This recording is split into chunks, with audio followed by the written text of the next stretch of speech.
Hello, friends, and welcome back to the Bikes for Death podcast. As always, my name is Patrick, and I'm your host. And today on the podcast are Kuya and Dennis. They are two road cyclists based out of Austin, Texas. They race for the Night Owl Racing Team. And Kuya was our first place finisher at this year's East Texas Showdown, which is 380 miles. He set a fastest known time, or FKT, of 23 hours and 56 minutes, coming right under 24 hours.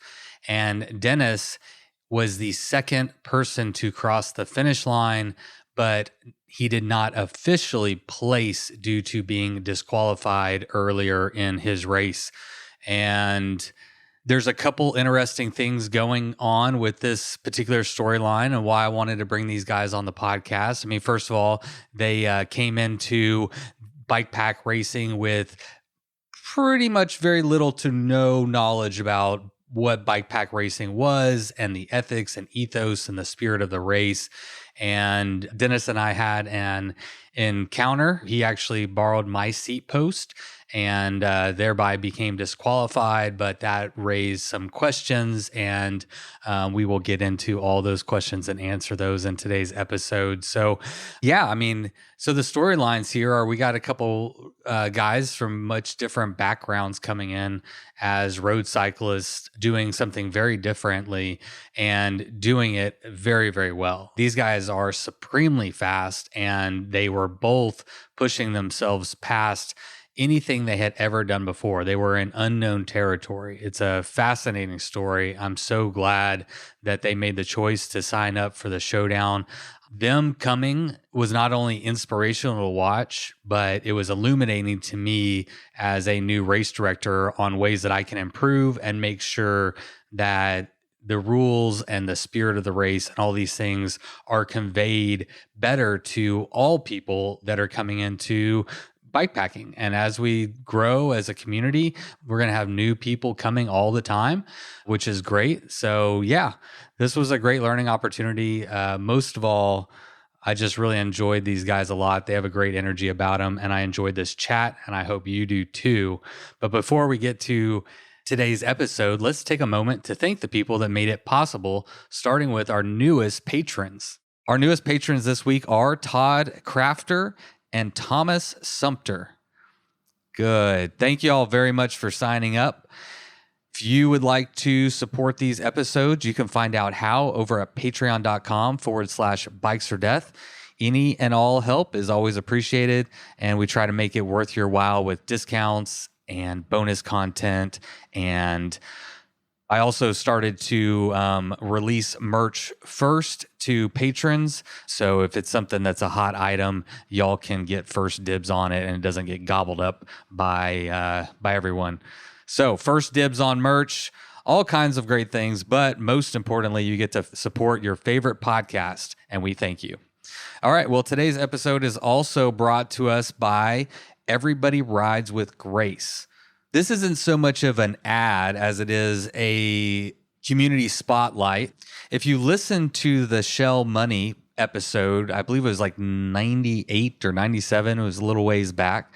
At the beginning of that episode, I had about a 1-minute interview with Grace, who is a 14-year-old disabled young lady, and she has a mission to get more disabled people on adaptive bikes/trikes.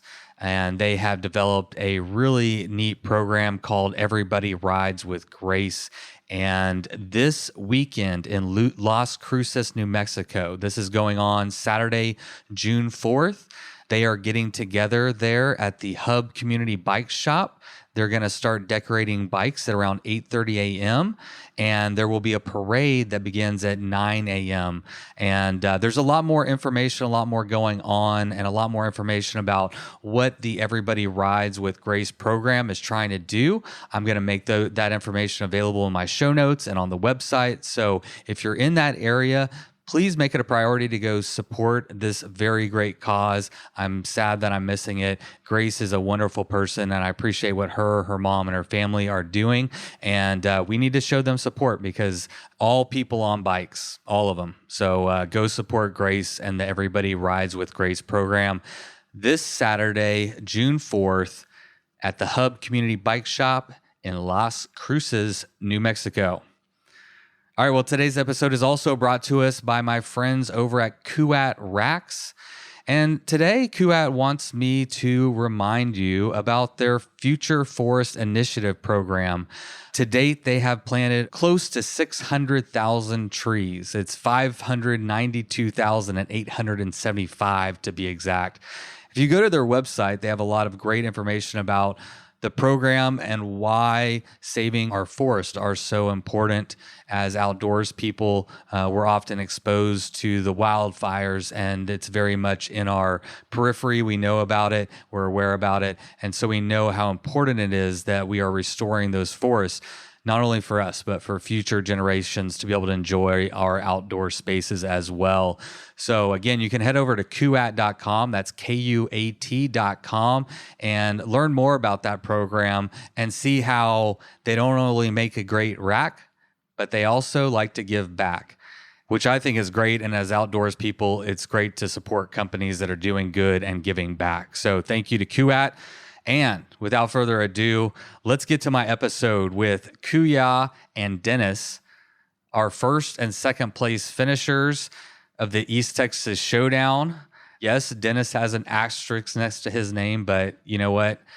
He still did the damn thing, and we're going to talk all about it. So let's have Miles Arbor take it away with the Bikes for Death theme song. You load up your bike, you ride away from home. You could be with your friends, or you could be alone. You ride for a day, or maybe more. You just love being in the great outdoors. Everything you need is strapped to your bars, including that new pillow you got from Santa Claus. And then you think, oh shit, to yourself. You left that super lightweight tent on the living room shelf. Bikes. Or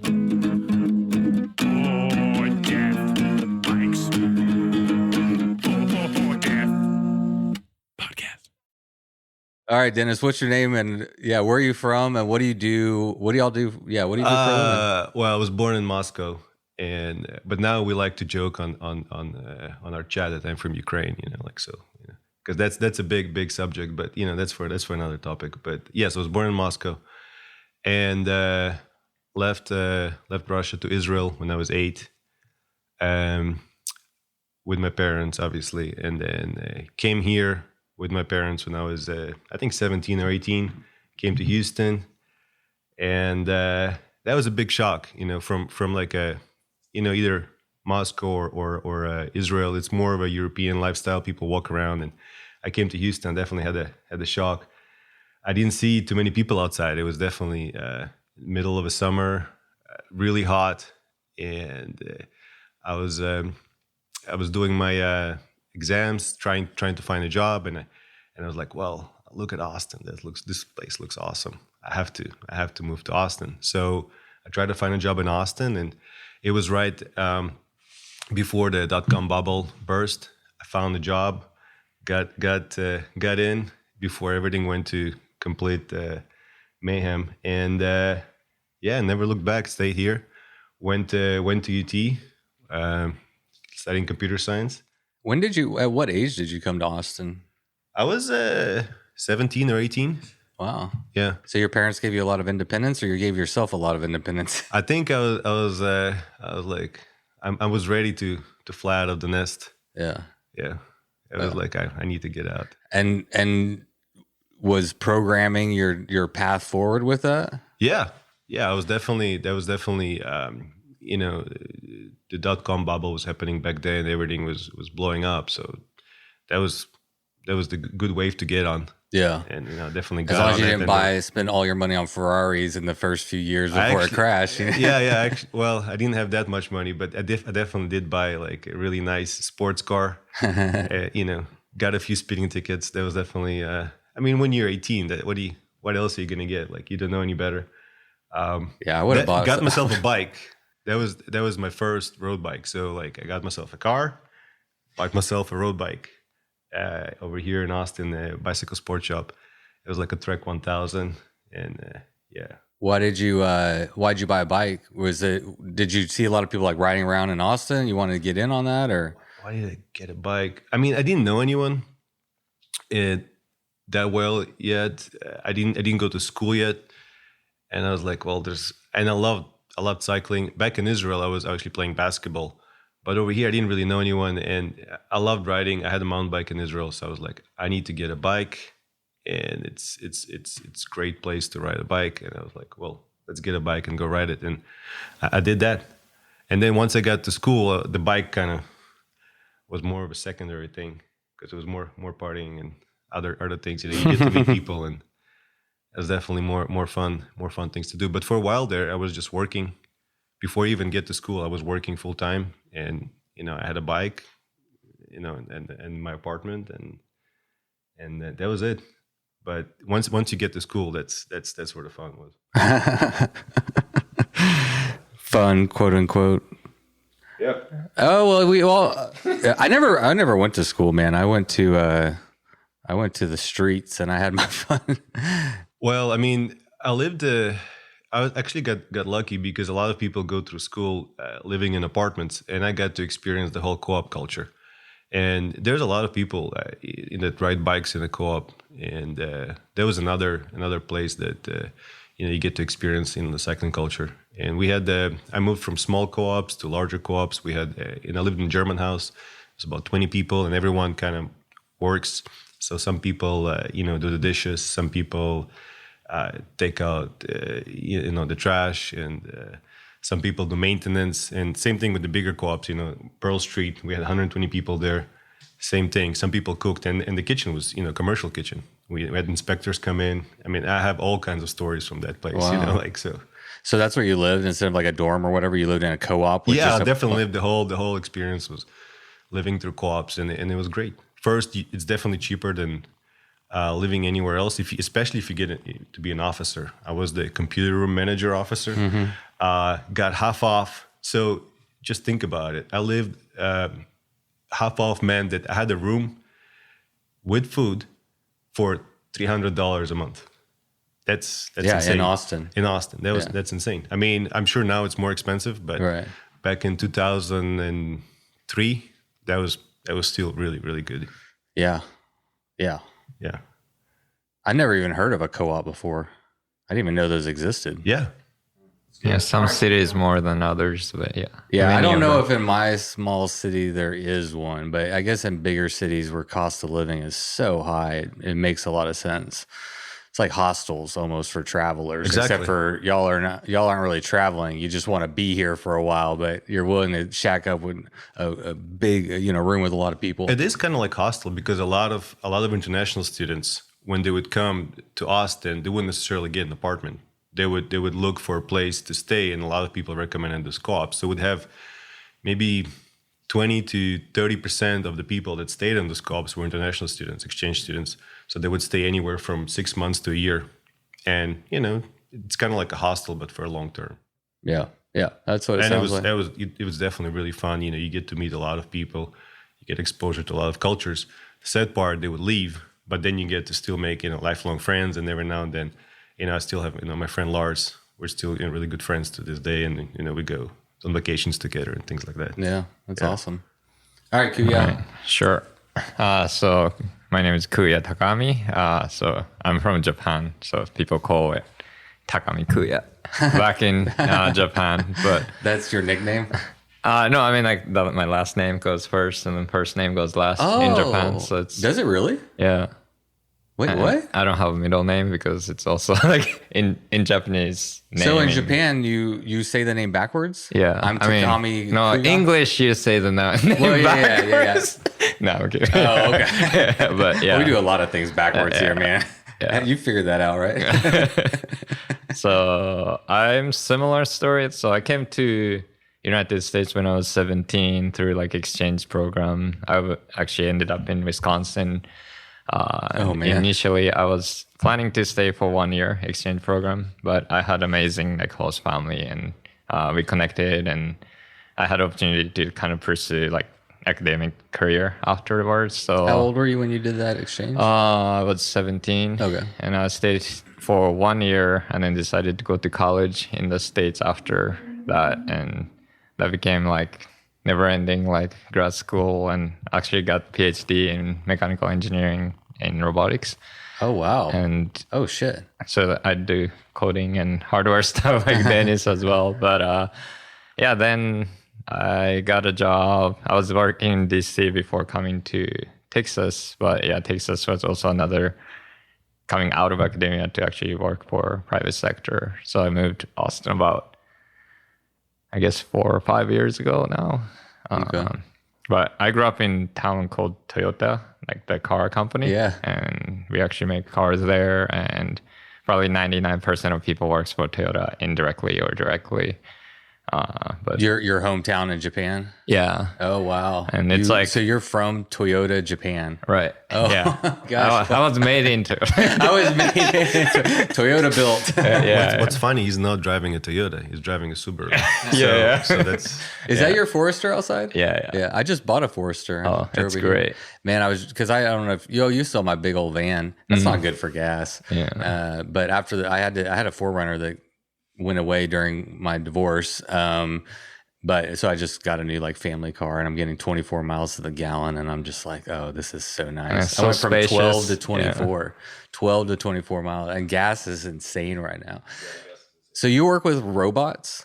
No, right now, like I do consulting for like companies in like scientific domain. Okay. So I teach people how to program, normally engineer or scientist, and also consult on like how they can adapt new technologies to their environment or culture in the companies. Yeah. So and don't take this as a diss, but educate me, like why are you in a position to be consulting with all these other companies? You look relatively young.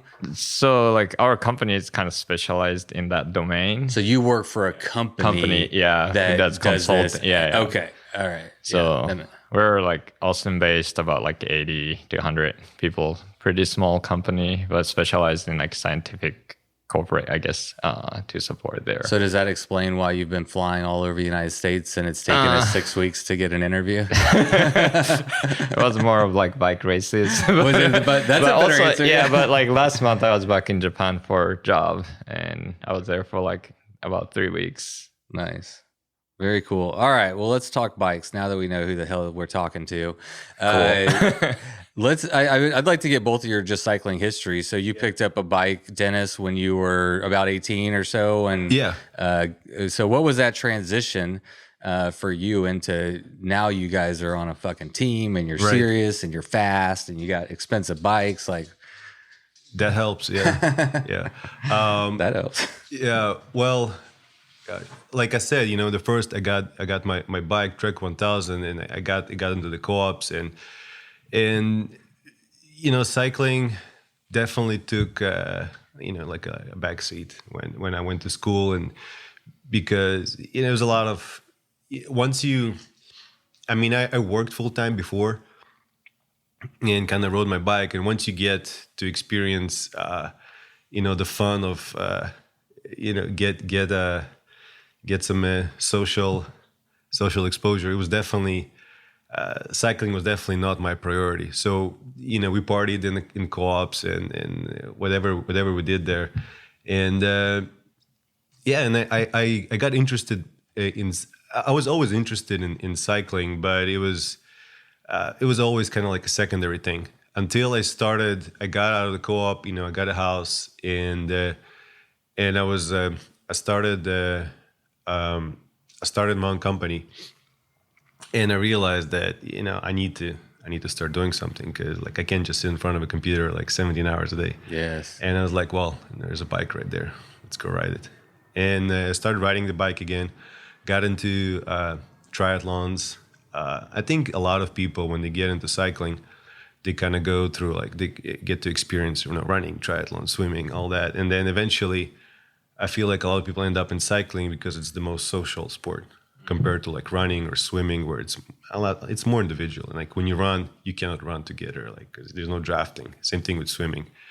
I mean, you can draft in swimming, but it's very individual. You know, you train in lanes, and It's hard to talk. yeah, it's hard to talk, and you know, and a lot of people get into triathlons because it's really easy to get. You just sign up for it. You have a goal, boom, go for it. So I signed up for like my first triathlon was I think a sprint, and then Olympic. Then you get to half Ironman, and then finally I did like a full Ironman in France. And after that, like you did the full Ironman, it's like, well, you kind of have to decide if you're going to keep doing those triathlons, or you want to, you know, choose just one of the sports that you like more. And I was like, well, I like cycling more. So I started going on group rides. And I think having Austin community is really great in that regard, that it's really easy to get into cycling here because you have a lot of group rides. I don't know how is it in other cities, but in Austin, you pretty much can get into a group ride any day of the week. Yeah. And I started going to Mellow Johnny's group rides, and it kind of like snowballed from there. Every Sunday and Saturday there was the 100K on Saturday. That was the fast group ride, and I wasn't fast enough for that ride yet. There was a middle of the road ride, so I got on that. Eventually, you know, I started coming every week. Got fast enough for the 100K, and started to see, oh, there's actually like teams in this thing, you know, the people race. And so I was like, okay, let's go and try that, and sign up for my first Cat 5 race, and I won it. I was like, and then I was hooked. I was like, all right, this is great. I'm gonna keep doing it. How far was that? Was it a stage race? Was it a 1 day race? No, it was a 1 day race. I think it was the Megan Bab. I don't know much about road racing. Yeah. I don't think y'all came into bikepacking with a lot, so we might be able to learn some stuff. Yeah, exactly. So there's definitely some learning. Once we switched to talking about bikepacking, there's definitely a transition there that I had to, like, you know, switch. But yeah, I did that race, and I got on a team called Velo Cruces. Everyone can get on it. It's like a club, and eventually they gave me the role to manage the racing of Velo Cruces. So I was the kind of like the race team manager, and from that, you know, I started you know, collecting guys, you know, who's fast, you know, because there were teams that were always fast, you know, and then you cannot get on those teams unless you get invited. So I kind of started from the bottom, started collecting guys that we can race with. And eventually, at some point in 2017, I was like, well, I think we kind of like outgrew the structure of Velo Cruces as a club. Let's start our own team. So we started Night Owl Racing with 3 guys, and eventually, you know. So who are the first 3? Me, Freedom, which is for us, you know, Freedom. It's you know, it's Jose Rivera, but everyone calls him Freedom, and then Alan Gua. That was the first 3, and then we collected people real quick, you know, because we're pretty fast. We won a bunch of races that spring. So what time frame? How long ago did you start Night Owl? 2017 in the spring. So pretty recent. And yes, and we started as like a Cat 3-4 team, and at that point I was still a Cat 3, and I think I won 3 or 4 road races as a Cat 3 in a row, and definitely got kicked out of Cat 3s. But that helped, I think, to recruit other guys, because I think, you know, other guys want to be with faster guys. So definitely that helped, that exposure. And we got Mark and Jake, and we got a lot of people quickly. I think Andy, and and we grew today. I think we're over 20 people. Wow. Yeah. So with these team road races that you're doing, is it just like it would be like Tour de France, but at a smaller scale? So you're getting sponsorship for the team, and, you know, are there some benefits for team members? Or exactly. Exactly. So the first thing, the first benefit of a team, I think, for everyone is motivation, because why cycling is great, I think, compared to like running and swimming, is running and swimming is more individual, so it's hard to get motivated unless you're really like a type A person and you're training for events.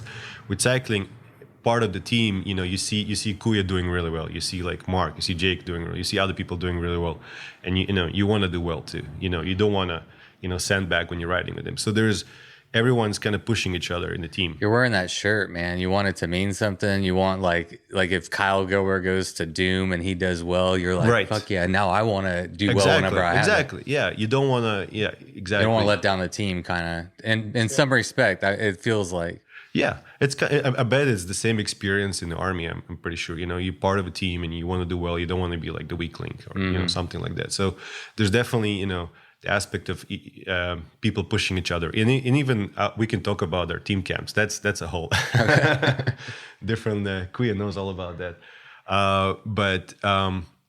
Yeah, so there's that aspect of a team. You kind of, it's a group that motivates each other. Then there's the financial aspect. Obviously, you get race reimbursement. As we do well, we try to. We can talk about it. There's so many topics that I can get into, but to kind of make it short, yes, there's a budget in the team. People get race reimbursement. People get either free kits or discounted kits, and we pay for lodging when we go to big races. We pay for Airbnbs, food when we go to team camps and things like that. And we get money from sponsors. We have Instagram followers, and the goal of the team, I think it used to be that it's all about podiums, but I think nowadays it's all about content and stories, and I feel like if you can tell a good story, that's probably more important. Well, that answers the question of why you're into video. You're trying. You want. I mean, you're building the brand. You're telling the stories of your riders, your races, those experiences, and you're sharing them. And you're right. That is how. I mean, through podcasting, I've learned people love stories. They want to get to know you. They want to get to know your stories. They want to know how you went from that to racing the East Texas Showdown. So like that's kind of the interesting thing, and that's why I want to kind of establish for our listening audience where you guys are coming from in your cycling experiences. Is that a pretty good summation of yours? Yeah. Okay. Kuya, what about you? Oh, I gotta start biking, I guess. Yeah, I mean, just whatever progression you kind of overview of your progression in cycling. It's interesting start. I cycled throughout my life as a means of commute, I guess, getting point A to B all the time as a kid. There was a kind of interesting story my parents told me, like when I was like 5 or 6. I'm like I have 4 siblings, so whenever we were getting like bikes, it was a kind of like, okay, all the kids grew out of the bike. You can get to have this bike now. So I had older sister, so it was like a pink bike. So I had to like paint it black. And then one day, I guess like my parents are gone. I was like riding a bike and I got flat. And then like when my parents came back, like I guess I fixed bike flat by myself when I was like 5. Oh, wow. So it's kind of like, the machine, how it works. Like that's how I became like engineer, I guess. But I mean, bike was always around. It like, you can understand like how it works and stuff. So it was always like that aspect of like interesting part. Like I think like as a device, I guess you can fix and everything, right? Beautifully simple machine, right? And I mean, other than that, I was going to school, was on the bike and stuff, but I never was like into racing until like I moved to Austin. I guess like to get there, it's like I would join like maybe like fun like fondo or something event, like where you stop like every 20 minutes, eat food, and like keep riding. I've done couple of those in DC. For example, they have like all state tour where you ride all the state named street, and then like cider ride for like Halloweens and stuff. So I was joining like those like fun rides, I guess. So I didn't get into like cycling like after like 30. I moved to Austin like when Dennis started Night Owl like spring of 2017. I moved to like 2017 fall to Austin, and it was like I want to get to know the place, meet new people. So I start joining like the ride. First group ride actually I did was I found it on like theo.com, like a rider group, like where you can like search for like advanced, intermediate, like beginner. Okay. And I was, what is it called, just for people that might want to look it up? It's Tia.com. Tia.com. I actually started this website. Oh. So my company does marketplaces, and I was like, well, I have the software, and I couldn't find any group rides. So let me start this website that catalogs all the group rides. Oh, that's brilliant. And it shows, like, can a anyone start, submit yeah. it from anywhere in the world? Exactly. Yeah. That's great. How do you spell it? THEA.com. Okay, I remember. Whenever I was researching, it was a while ago, but I remember looking that up. Yeah, that's cool. And then I was like, I'm not like super into cycling, like racing or something. So I was like, I think I'm intermediate. I'll join this ride. So there was like one shop called like Peddler, and it's like 8 a.m. start or something. So I got there, found out like everybody's like pretty much retired, and like a group of 20 people. And that was great because like they were telling me all about like history of Boston and stuff. We did only like maybe like 2 hour, 3 hour ride, and then I got like, okay, definitely this is kind of slow. So let me like search for like advanced group ride. And that's where I found like Velo Journey 100K. And I wasn't riding enough. So like when I start riding, only the ride I do was that ride. And I was getting dropped like pretty much every week. It was basically a race. Yeah. It's 62 miles, about Yeah. 3,000 feet of elevation. You go to Southeast Austin. Right.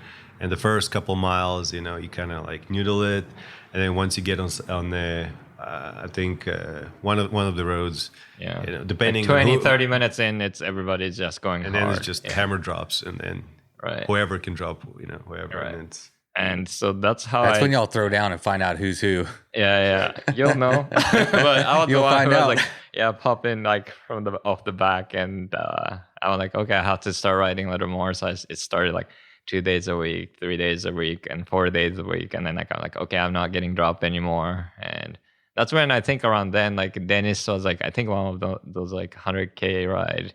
He was like, hey, do you want to come ride with our like team ride on Tuesday night? And they ride at night, like night owls, right? And with like flashlight, and like they just also like took me to the ride, but like I got dropped first like 3 or 4 rides when we did together. Yeah, but then like I start racing. That's where I start actually training and doing more miles. But you can see the potential. So I do want to hear that. But did joining the team like help motivate and elevate yourself? Did like they kind of take you under their wing, or did you're like, oh shit, they're fast and I need to catch up, so I'm going to put in some work? I don't think like I was like at the time that competitive, but I'm like, okay, maybe I can do better. Or it's like, I think it's what motivated was like actually going on a ride a lot more with the team, or I guess, because they do ride all the time. So like whenever you want to go, you're riding. I got you.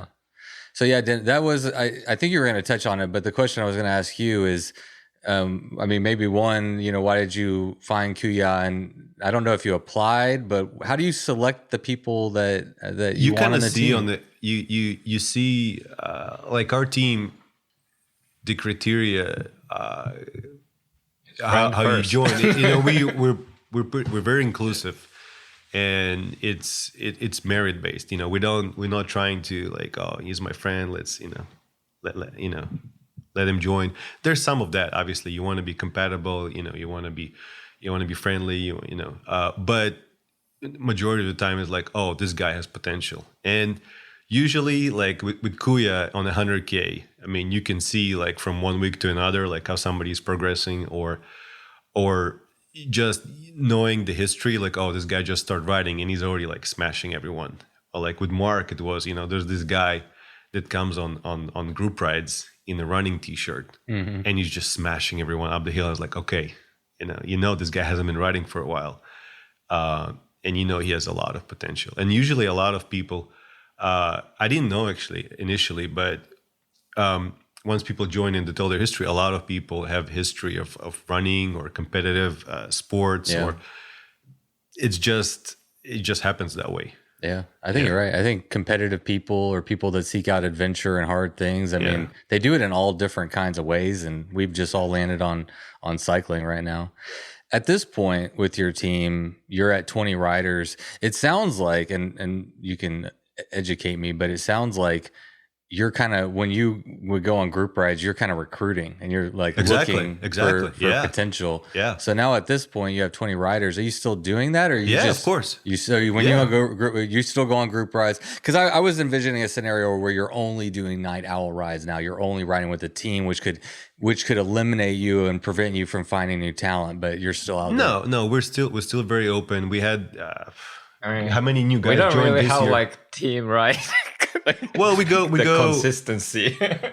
We kind of eat everyone's plate. We go on different group rides. We actually sponsored by Cycle East, so they have a group ride every Tuesday, the Teardown, which another club does, Phenom, and we go on that ride. We go Breakfast clubs. Breakfast club. There's a whole new ecosystem. So there could be multiple teams at one, or multiple like individuals from a team. Like you could have Night Owl and another team there at the same group ride.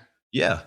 Do y'all get racy when you go? Do we race on the? Yeah. Yeah. There's definitely some of that up the hills for sure. Kuya is definitely smashing really a lot like of people. Team competition. It's more of just individual ride hard. Yeah, but there's definitely like a hierarchy in Austin as far as teams. There's definitely teams that are like category 1, and then there's lower category teams and middle category teams, and I think you need all of those for the funnel to work. Yeah. Because if people cannot just start being Cat 1, you have to start develop yourself in a starter team like a club. Then you get to like the middle tier teams, and then you get to like the really fast teams. Yeah. And then from there, the fast teams, their goal is to send one rider a year to like a professional team, like whether Tour de France or I mean that's like the elite level. And there's many steps before you get to Tour de France. I know there's a bunch of American tours. I can't remember anybody even. Yeah, I mean, we can talk about that too. Like, I feel like the kind of the road scene is slowly. It's not as healthy as it used to be, because I think gravel is kind of eating road races, and I think bikepacking is growing, and that's we can talk about that. I think that's definitely gonna explode. Well, yeah. So I actually, to tee off of what you just said, the funnel that takes you through road cycling, that is the exact reason why I created the East Texas Showdown as an entry point for people to get into bike pack racing. You could do, if you're fast, you could do it without sleeping. If it's your first one, you can sleep 3 times, you can sleep 4 times and get it done, but you can get that experience under your belt. And that's what I wanted to provide. It's the same thing with I have a bikepacking route in Sam Houston National Forest that's only 62 miles, and it's an overnighter. It's very, very easy. A lot of people can do it. And that's been a big focus of mine is, right. I'm not a professional racer or anything, but I want to give people those opportunities to get introduced to the sport, get introduced to pushing themselves a little bit further. And so that's important. Yeah, I think so. Because if you have a step that is too high to step on, that a lot of people are going to be like, well, this is not for me. But if you take, smaller steps, well, back in the day, it was just like nothing, and then the Tour Divide. It's like you just train in your backyard, and then you go ride 2,500 miles. But yeah, now we have that progression there, and those opportunities for people to and honestly, like even East Texas Showdown for us, it was kind of intimidating. When we saw like 380 miles, we were like, whoa. Well, that's my exact point. Is like that's what I want to do. Is I want to attract people who are in a road cycling or whatever. It doesn't matter whatever your motivation is, but I want it to be attractive to a vast array of people, you know? So that's where I want to get to. Where were y'all at? Like, what were your thoughts going into these Texas Showdown? Like, you were scared. Definitely. You had no bikepacking knowledge. Like, where were you at in your bikepacking journey? So I have 2 daughters, a 4-year-old and a 9-year-old. And for me, the way I got into bikepacking is like, how can I, that's kind of selfish. How can I exercise and at the same time have fun and introduce Dina and Leia to cycling, to outdoors, to having fun. And I actually built, and I was like, okay, so how can I ride with them? And the first thing is obviously, okay, I got Dina a bike when she was little, but eventually when you want to ride with them, at a certain point you can't push them like we're talking about those steps. You cannot push them too hard. Like, let's say, okay, like make your 9-year-old like ride 100 miles. It's just ridiculous. So so I was like, okay, what can I do to make them experience cycling, but at the same time not push them too hard to the point where they're gonna hate it. And I came out with the idea. I was like, I'm gonna build this bike for both of them and for me, and it's gonna be a backpacking bike, and we're gonna go backpacking, and we're gonna go, you know, in Oregon and Hawaii and in Italy, and it was quite hard to build that bike because you want it to be something that's light enough, because you have two people. So I have my 4-year-old and my 10-year-old. So both of them together, about 110 pounds. Plus you have to have all the gear. When everything adds up together, it's about 170 pounds extra. So that's a lot of weight. So how do you build a bike but it's also comfortable for you? Because you cannot. I've seen a lot of bikes now for kids that parents go with their kids where they have the kid in the front, maybe in the back. But I can talk a lot about like how to build a perfect, family backpacking bike if you want me to expand on that. But that's how I started with backpacking. I built this bike, and we went to Oregon. Can you describe the bike that you built? Can you describe the bike that you built? Yeah, so I looked at many different options as far as how do you put your kid, and the best option I feel like the best option for your kid, if your kid is small enough, is to put them on the front right before the handlebars on the top tube. Okay. Because you have your hands wrapped around, so if in case of a crash, you can your hands are going to be basically, like the bars around the person, and they get to experience, see firsthand like where you're going. They're not sitting right behind you. That you can talk to them because your head is right next to their head, so whenever they're saying something, you can hear it, and vice versa. And but the problem with that setup is that a lot of people end up with the current frames that they have, and what ends up happening, they put a seat and their knees are going to hit the back of that seat. A lot of people have that issue, and what I've seen, a lot of people, they kind of pedal with their knees out. Yeah, that's and in order to go around that problem, I actually ordered a wider frame. That was the longest, that has the longest reach. It was a frame for a flat bar, and had a really wide, a long reach.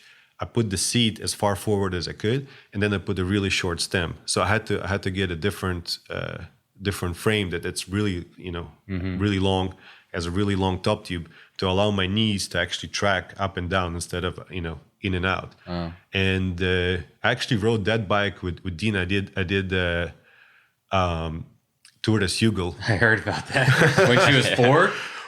She's still 4. Yeah. Oh yeah. Yeah, that was last year. Last year. Yeah, and I did. It was 112 miles. Yeah, 12,000 feet of elevation. I did it with her.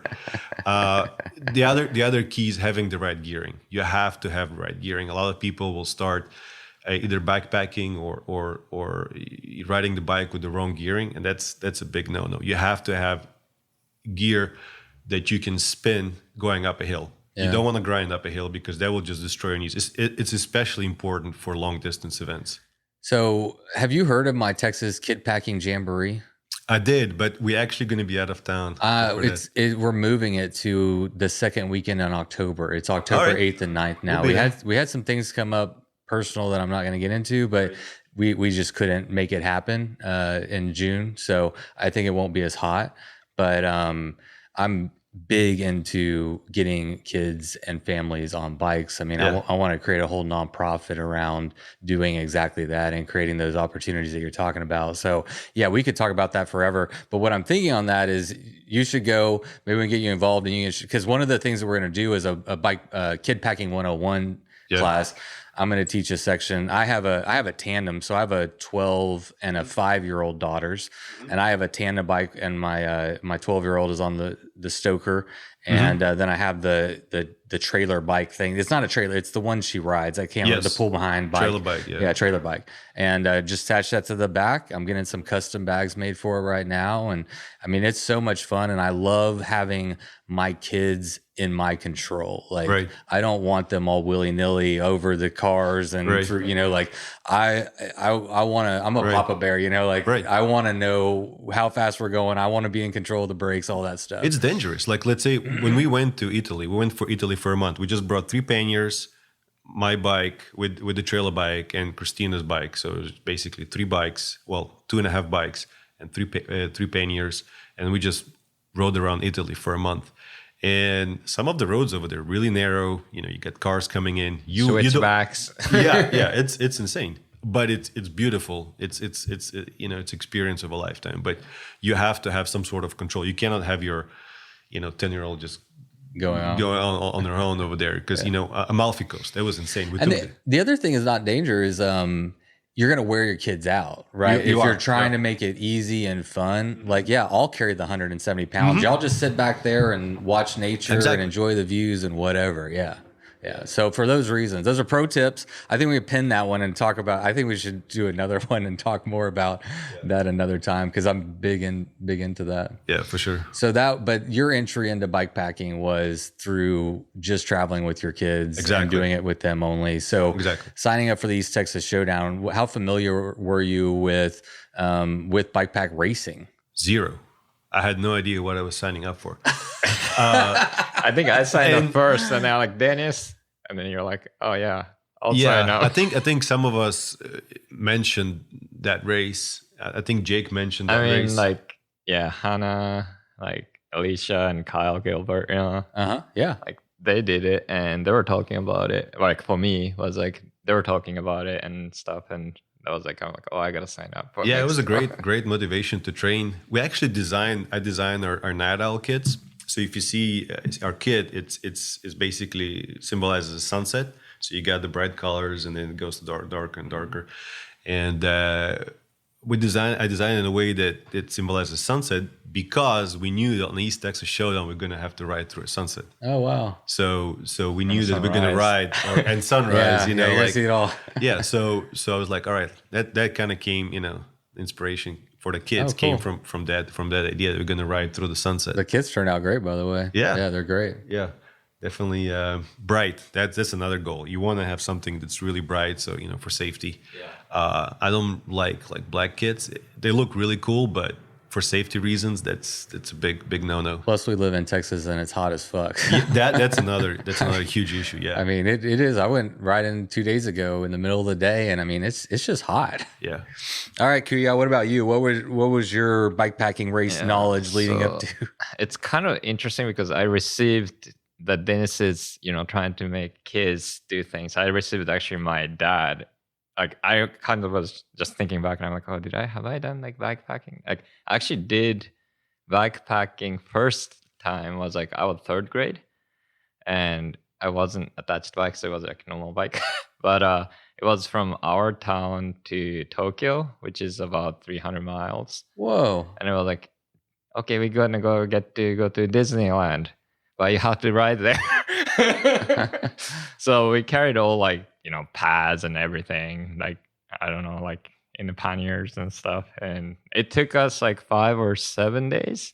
Oh, so who did you do this with? Your dad, your family? So my dad, my 2 older sisters, myself, and actually like bikepacking in Japan is pretty easy in a sense of like a lot of public buildings and stuff are like open. So we did it during summer break where you can use like, shelter from like school building, or you can go to like shrine or temple. Like normally people are very nice. So I remember like getting tea and snack from like shrine, like, monks, like they're like, oh, you must be tired. And then they're like, oh, you can like pitch your tent outside our yard or whatever. So it's pretty open, safe. I remember it now. Like I'm like, oh yeah, so I've done it. And then like I didn't touch bikepacking for like forever. Okay, hold on. I have to ask you, like, where did that, do you have any idea where that idea came from? Like, for your dad had this crazy idea, or? Yeah, because that's pretty wild. 300 miles. Yeah.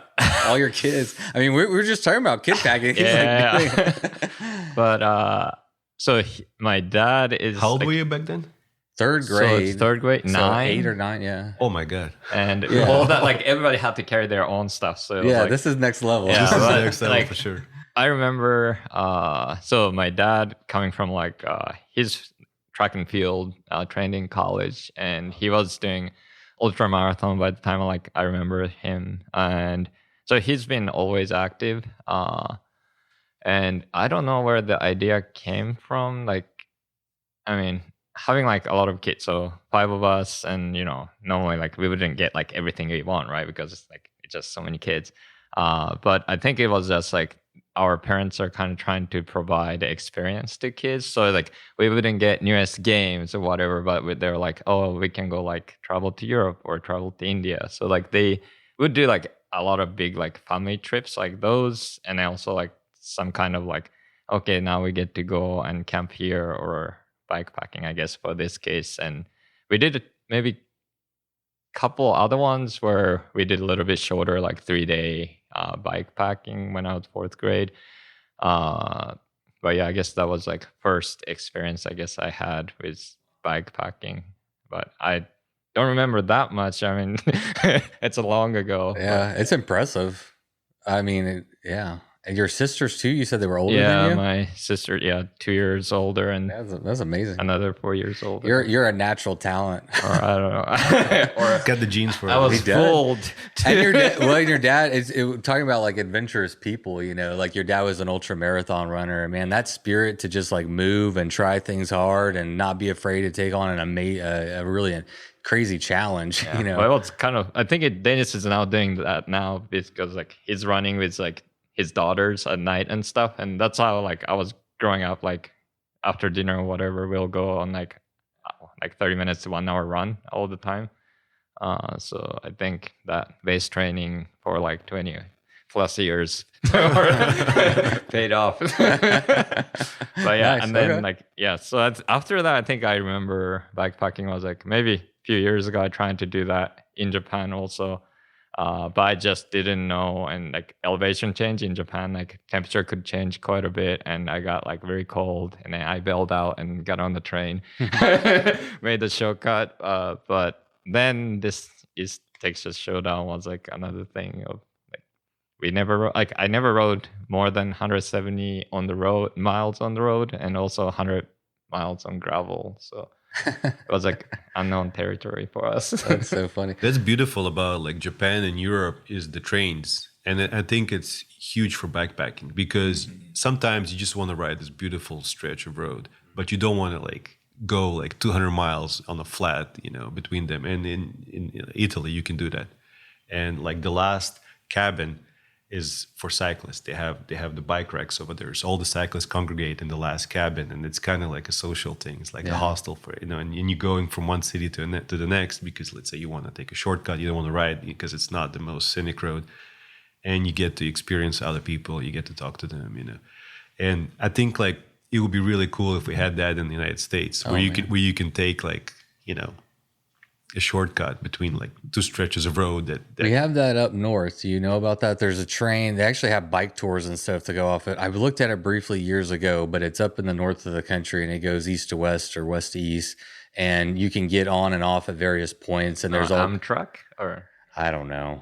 Yeah, I've never done it. I just remember reading about it. I was probably on bikepacking.com a while ago, but we don't have much of it. I'd love to see a lot of it. Yeah, it's definitely, especially for cyclists or even if you're a hiker or whatever, you just need to get from point A to point B. Yeah, that's definitely. And then also the fact that all the cyclists congregate in that cabin, you get to talk to people and you get to share ideas. That's huge. Where both of y'all answers, it sounds like y'all have ridden all over the country, especially you're talking about Hawaii and Italy and all these things. Where's the best place you've ever been on a bike trip? Well, my first bike trip, I went with a girlfriend to Maui, and we did the circumference around Maui, and we climbed Haleakala, came down on the Skyline Road, which is kind of like gravel. It's not gravel; it's crushed lava rock. It's really sharp, but it turns to gravel. You get those beautiful layers of different climate zones. And Maui is just beautiful, and we're actually going there again with just 2 of my daughters. We're gonna go in June because it's the easiest place I feel to to ride because the distances are not too long. There's so many things to do. In the United States, I feel like if you want to get like an easy, I wouldn't say it's easy because you still have to climb, Haleakala, but it's, for me, like I would say that's the heaven of bikepacking. Really? For Maui, yeah, for sure. So tell me total miles and the type of terrain. So are you going like into forests and down to coastlines? Like, yeah, so you get to different climate zones. So as you climb up, you get through, pine forests, and really? You get Pine through, forests in Maui. Yeah, exactly. Wow. Yeah, and you get to like grasslands, they're just beautiful, like grasslands. The cows on those grasslands, they have ranches on those grasslands, and the beef is just the best. Happy cows. Yeah, happy cows on that grass is just picture perfect. And then you get like crazy volcanic landscapes like you're on a moon, and you get the beach, obviously, jungles. You just get so many different zones in very few miles. You can go like 10 miles and it's going to be like completely different landscape. So there's so many things to see and do, and there's stops and there's waterfalls and there's always place to get water. That's huge for bikepacking. You need to have water. I mean, food is one thing, but if you get stuck in like West Texas without water. I mean, we did some of those team camps in West Texas. I mean, that's sketchy stuff. If you end up without water in West Texas, that's pretty dangerous. You don't want to take your kids on 100-mile West Texas backpacking as the first try. But I feel like Maui is definitely like. So how many miles is it around the circumference? Or kilometers? Yeah, miles. I don't think in kilometers anymore. There are two loops. There's like the northern part and the southeast and northwest. And the northwest is a smaller loop. The southeast is a bigger loop.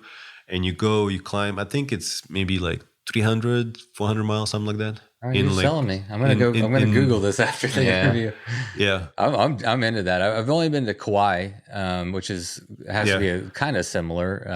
And it was an amazing experience. I backpacked all the islands, and I did Kauai. And the story with Kauai is, ideally, when you backpack those islands, you want to be in a loop because you want to come back to the same spot. You don't want to kind of retrace your steps.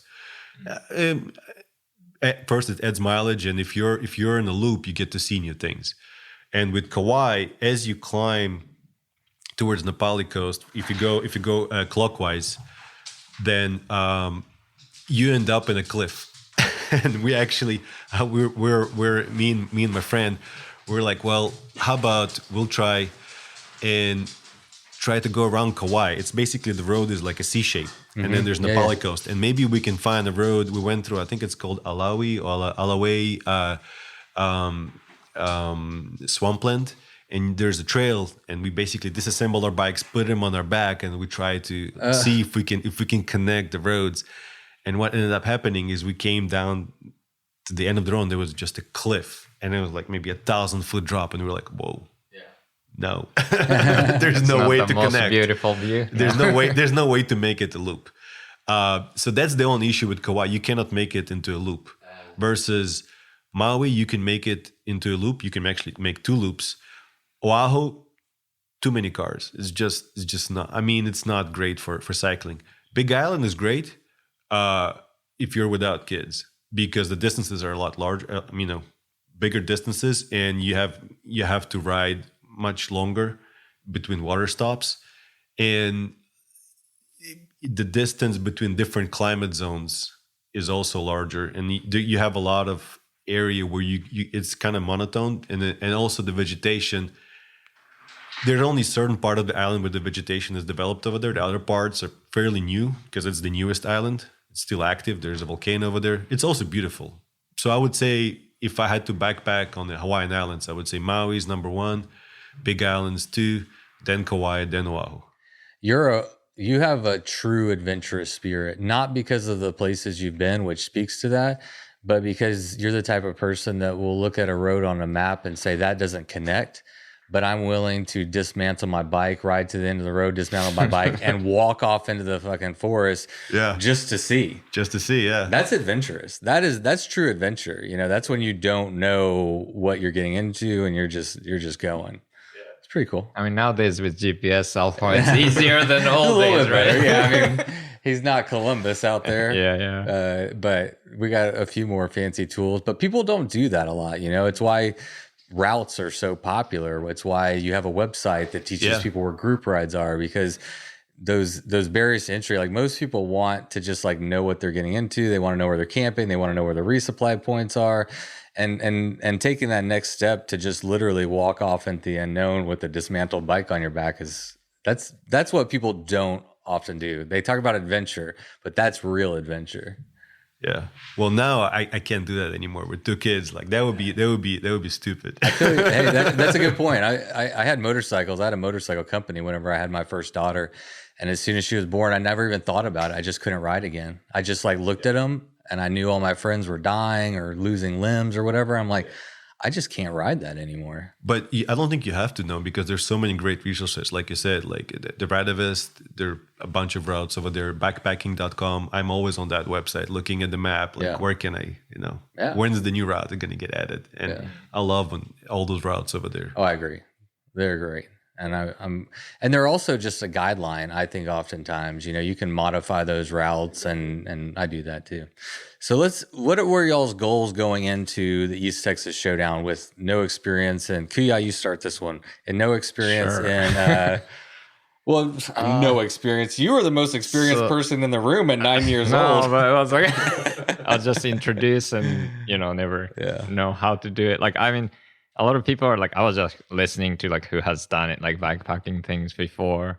But at the same time, it was just like, I mean, we had one goal, which is like Dennis and I, we're going to finish first place together going in. Okay, y'all did? We were like, I think we have our legs, like I think we can keep up with like whoever the fastest. So that was like, we were like, the plan was like, okay, we'll like keep up the fastest person in this ride. But at the same time, like I had no idea how to prep, like how to pack my bike for this specific like event, because we weren't sleeping.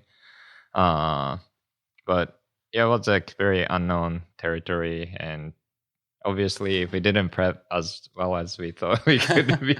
Well, what did you do to prep?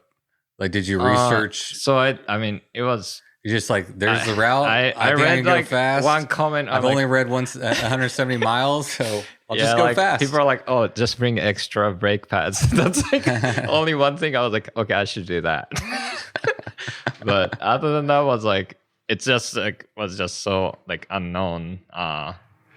For me, it was kind of scary, because it wasn't necessarily going really fast, but it's the mileage. And the longest I've ridden before was 170 miles. And at that particular mileage, after riding for so long, you get all kinds of, even if you have like a small issue, it can develop and inflate into a giant problem. Mm-hmm. Knees, hands, all kinds of things like that. So I was kind of worried about that aspect, not necessarily, bonking, but having some sort of a mechanical, physical issue, like a knee pain or like some sort of. You're going into unknown, so you don't. Your body might complain, and you don't know when, how, and why.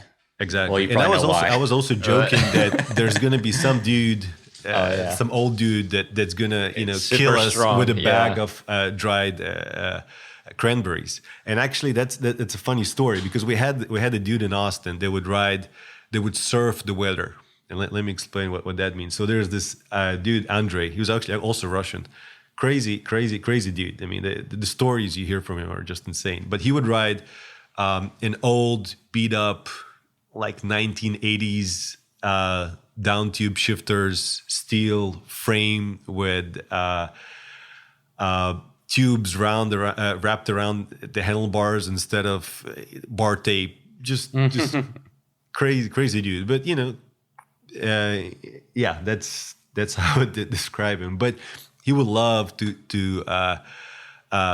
kick or to to compete with masters on like S-Works and beat the shit out of them on this. There's definitely pride there. I know people like that. They want to show up on like a clunker and t-shirt. Yeah, he showed up on the clunker and beat the shit out of those masters on S-Works, and he would love it.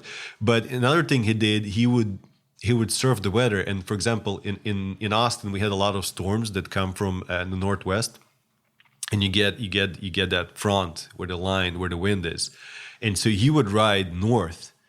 And you would get like a tailwind before the front came, and as he came close to the front, the moment he hit that wind, he would turn around and surf that tailwind on the way back. And you would do like 200 miles, and you have crazy average because you would surf that wind. So you go tailwind there, tailwind back. So I was like, there's going to be a guy like that on East Texas show, and he's going to kick our ass. It's kind of interesting because like I think like fitness wise, like since we do road race, like we can do like, 6 hours like without a problem. Right. And like endurance wise, but then like our concern is probably was like, okay, what if it passed like 12 hours? How long can we keep up? Or like, yeah, exactly. Yeah. You have no idea. So how did y'all train did you start riding longer miles? Like, did you ride through the night? Did you do any kind of like training to like put your body and test it? We went to team camp. That was our training. We went to team camp a couple weeks before that. That was only like 120 miles or 150? Yeah. It was, our team camps are basically who can drop who. And we usually go but it's in a fun way. Oh yeah. We'll go hard, but then we'll try to regroup. But it's not a lot of, I don't know how other teams do it, but for some reason when we have team camps, it's always a race, and it's fun because like in the race, if you get dropped, that's it. You're out. But on the team camp, if you get dropped, people can wait for you, and then you regroup, and it's basically like the Tuesday teardown, but on a much longer scale. So we did the team camp in Lakey, and we climbed all the hills over there as fast as we could, and we were saying we did that on the team camp. That's not going to happen on the East Texas Showdown. It's going to be really easy the first 12 hours. That's not what happened. That's not what happened. Okay, so what happened? But I mean, yeah, it's kind of like going back on like endurance, and like it's kind of like I'm coming from like running background, so like, but I've never done anything probably over.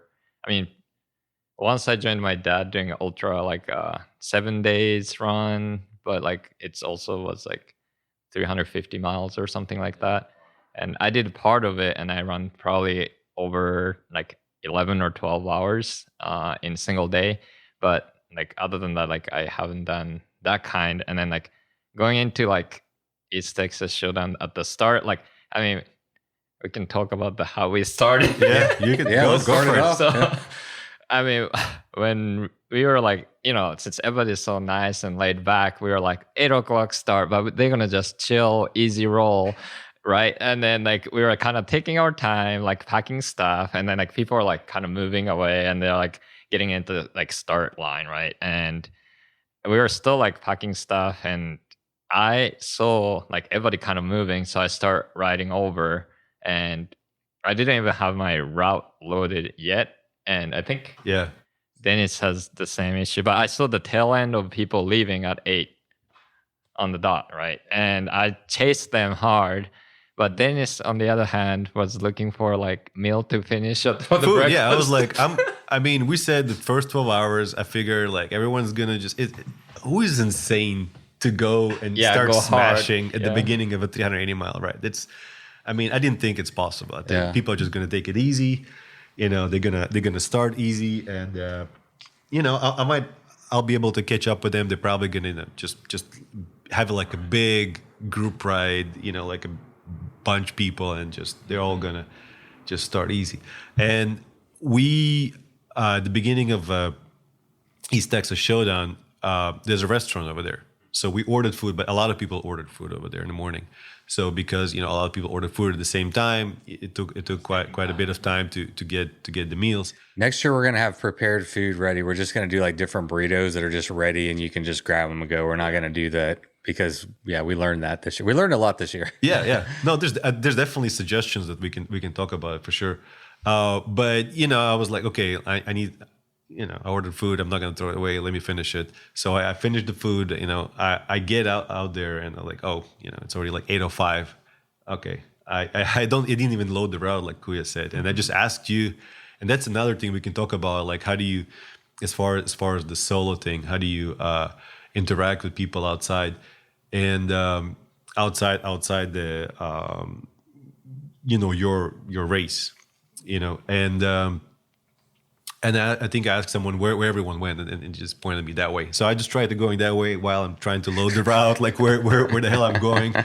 And I'm thinking like, oh, they're probably like 500 feet or something. Like, they're not, can't be that far. So I'm and I just loaded my and I haven't experienced like loading the saddlebag to the way it was loaded, because I had put a bunch of scratch over there. I was worried that I'm going to run out of scratch, so I had like like almost a full bag of scratch, like a 5-pound bag of scratch. It wasn't full, but like maybe like 60%, something like that. Wow. It was a lot of scratch. I didn't need all that scratch, but definitely a lot of things to adjust for next time. But as I'm riding, like my backpack, like the saddlebag is swinging, like, oh man, like this is not good. I mean, it's too heavy. So I had to figure out, like, do I need to lower it or need to make it higher? So it was making it higher. So I had to like, cinch it pretty well, and get the jacket off, because it was kind of cold in the morning. But if I'm going to chase people, okay, it's too warm, so I have to take the jacket off. And as I'm chasing, I'm passing people. I'm like, where's everyone? Because as I'm chasing people, it's all just individual people. There's no big group that's just riding. And I'm thinking to myself, oh my God, like where the hell everyone went? And I'm just asking people like, where's Kuya? Where's and they're like, like somewhere up there. So I keep chasing people for I think it was, I got to our teammate Kyle, I think mile 40, 30, yeah. So I basically chased for 40 miles. So you did eventually get the route downloaded. I got the route loaded I had to like press, on the computer, load the route and start. Yeah, so I already had it downloaded. But once I got to Kyle, he's like, where's Kuya? And at this point, I was probably averaging, close to 20 miles an hour just trying to chase them. Yeah. And I was like, oh, this is not sustainable. This is crazy. Like we can't do this for 380 miles. And once I got to Kyle, he said Kuya is somewhere up the road. And at this point, probably Kuya was like, yeah, we're not going to do a group ride. He's just going to smash it as hard as he can. Wait, you caught him and that's what you said? No. I caught up to my teammate, Kyle. Uh-huh. And I asked, where is Kuya? And he's like, yeah, he's probably up the road somewhere. It was kind of funny though, because like from my view, I saw the tail end of the pack of like showdown. So I was chasing, and as Dennis and I agreed, like, oh yeah, let's just try to keep up with fastest person in this group. So I was like going through everybody, got to the front, and there was like maybe over like 10, 12 people like pushing it. Yeah, like probably like 18, 19, whatever, or maybe close to 20 at that point. And they were going like pretty fast, but I was like, okay, we're not like experienced, like, this like bike packing person, but if they can go that fast, I guess like we'll just trying to keep up. So I was like at the front trying to I guess this is what people do. And then I was asking, I asked like one guy like, wait, like we're not gonna be pushing this hard all the way, right? And then he was like, oh, I'm just feeling great. I'm like, okay. I'll just like trying to be like, go as fast as you do. And I think it was like first 24 miles we passed, and then we go on tarmac. I think it's like, I forgot the name of the road, but I know which one you're talking about. 380 or I don't know. There was like some road we go onto first time tarmac, and it's just rolling and straight. Like you can see like probably, I don't know, 2 miles straight or something like that. So when we got to that point, all of a sudden, like somehow like everybody kind of like relaxed. And then like somehow I was at the front, and they were like, but if you guys are pushing this hard, I'll just keep my constant pace. That's where I just like start pedaling at like what I felt comfortable. And I was like thinking like, okay, then it's gonna, catch up like eventually. And at this point, I think we only had like maybe 3 miles or. At what point did you pull into the lead for the first time? Do you remember? Like at what mileage? Yeah, I think so. That was like, I think off the gravel once we got to the road. That's, what we feel comfortable. Pretty much the beginning, like I would say. 24 miles or something. Okay. Yeah, when we get on to the road. Yeah. Did you ever get passed again? No. Wow. We haven't touched on this yet. Yeah, but for people listening, Kuya has the FKT on the East Texas Showdown coming in. It was like 23 hours and 46 minutes. 53? Oh, 53. It was that 54? close. Yeah, I think it was 54. It was 6 minutes shy of 24 hours. You didn't sleep and you averaged 16.1 miles an hour with like no stoppage time. Do you know your stoppage time? It was 37 minutes total. That is mind blowing. That's so crazy. So what was your like thought process as you were going through it? Did it ever well, first, actually, I meant to ask you all this question. Did either of y'all ever plan on sleeping? I don't think so. No sleeping kit, no.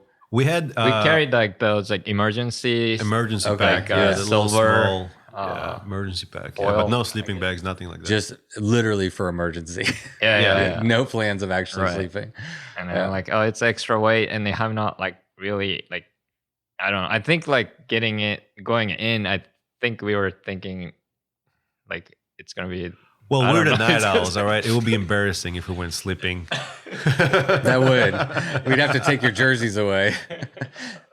What about your own time goal going into it? Did you have any? Like, I actually didn't have any time goal because we were just like, okay, let's try to keep up with like whoever the strongest coming into this race, because we also don't know like who is fast, as Dennis said before. And like somebody might be like super fast. So, but I was like, I'll see how we can like keep it up. I think it's like actually, or I guess we're gonna get into like how Dennis broke his seat post stuff. Oh yeah, we'll get into it. I think up till that point, I was just kind of like seeing like if he can catch up to me on the race tracker. But also like that tracker also updates, every 10 minutes, or we could be like kind of off sync. What happens is if his pings to the satellite, but there's a tree in the way, then it might skip him, and it only updates every 5 minutes. And so you get these weird times that are kind of close, but can be off. Sometimes we are like kind of like super remote. So even like our cell signal is not good enough. So like I was like, it was uploading. I'm like, I can't see new time. Yeah. But, what's interesting? I was thinking about as you were talking, and it's like how fast each of y'all are, and so I'm gathering from like listening to you. You're like, okay, I've pulled to the front. I know where I'm at. Right. I know what Dennis is capable of. I can just kind of maintain my pace. Right. And you felt pretty confident that he'd be able to pick his way through. Yeah, especially that early on in the race. You're in your wheelhouse because we're only like 70 mile in or something. That's where like I was like, yeah, he'll catch me probably like by like at least like mile 100, or it's just. So that's when I saw you on course just taking pictures, and you went. I mean, I got to see I saw you at the front of the race, and I think it was Dylan, and you might have been the third one to pass me at that point. Whenever I saw you, were either third or fourth at that point, and that's why now I know why you asked where Kuya is. Yeah, I mean, I didn't know y'all. I didn't know y'all together. I mean, I didn't know y'all at all. So. And that was another thing, like with bikepacking, I guess we can talk about the whole, solo thing. With road racing, if you actually get time checks from the officials. Mm-hmm. So if somebody would be up the road and you're in a chase group, they would tell you like, I know, a minute up the road, like 30 seconds up the road, like a couple of minutes up the road. So they actually would ride on road races. You have like an official with a motorcycle, and they would, sometimes they would yell at you how many minutes up the road, or sometimes they'll have like a chalkboard. Yeah. And they do it the same thing in the big road races and like Tour de France but in bikepacking, I guess it's frowned upon to ask, where's everyone? You can kind of see it on your phone. Yeah. But because that's neutral. It's a different mentality. The phone, the track leaders, it's neutral. Everybody has it. Right. Yeah. Not everybody's going to pass me on course, and I'm going to be able to give them information. Exactly. Yeah. And that was kind of like, definitely like a shift. Like once you realize like the whole, I didn't know any about the whole solo thing. I didn't know how important it is for the bikepacking community. And I listened to some of the podcasts that you put out with Lyle and the whole controversy about that. And I was like, oh my God, this is ridiculous. I mean, somebody's just filming her, and I didn't know like to what length it goes. I mean, I'm glad you brought that up, because that was exactly what I wanted to bring up. It was funny because I thought I want to talk about the C post, but I was like, I wonder if Dennis has been following this drama with what's going on with Media Crew, and if you did, then you understand how seriously they take this stuff. And that's why when we were talking on the phone, I'm like, there is no option here. Yeah. Like I didn't understand that. I cannot set a precedence in this community as a race director that's trying to do something that this is. And to speak to something that I'd like to do better is, and I learned, is we had a lot of people from all kinds of backgrounds and walks of life that were coming. And as a race director, I need to do a better job educating to make sure that everybody can understand the rules and know what's expected and all those kinds of things. That's easy to do, but I didn't do as good of a job as I could have. Well, no, it was, you know, you had definitely the instructions everywhere. I mean, but it's just, I guess it's just the mind, you know, you have to shift your perspective. Because like in criteriums, that we do a lot of criteriums with the road races, in the criterium, if you crash or if you break something, you can go to the pit zone, get a new wheel, get a wheel from somebody else. You can get a bike from someone else. You know, that happened in Tour de France. That somebody would crash, they would get a bike from a spectator, I saw, finish. Chris Froome, right? Didn't he finish on someone else's bike? Yeah. I mean, it you know, there's a lot of history that there's some guy in Colnago that had like it was funny when you were talking about cycling being such a community driven support, and then like in solo self-supported bike packing, there is a community and y'all saw the community and we all got together. But when you're racing, when you're out there it's not community. There's no community. Yeah, that's right. Yeah. That's why I feel like the after party is so important. Yeah. Because if you just did the race and you went straight home, I feel like half of the people wouldn't come back. Yeah. But because you get to share, what you maybe 10% people come back. There is zero. You know, do y'all know that on most bikepacking races there is no fanfare, there is no party, there is nothing. You just finish to an empty parking lot. Are you aware of that? I think that's a mistake because you go through this experience, and if you don't get to share it with people and to see what they went through and share your experience, you need to share it with someone. But I don't know, like some people might be like, it's, you know, they embrace it. Like it's their own I'm sure experience. But so I feel like for you. normal people, you go through this experience. And as a matter of fact, I wanted to share even before I finished the ride. There was Seth we can talk about the photographers that you guys had on course. Oh, Maxwell, you mean? No, Seth. Seth Dubois. Sorry, the videographer. The videographer, and you had another guy that was taking Maxwell photos. was taking photos. Yeah, and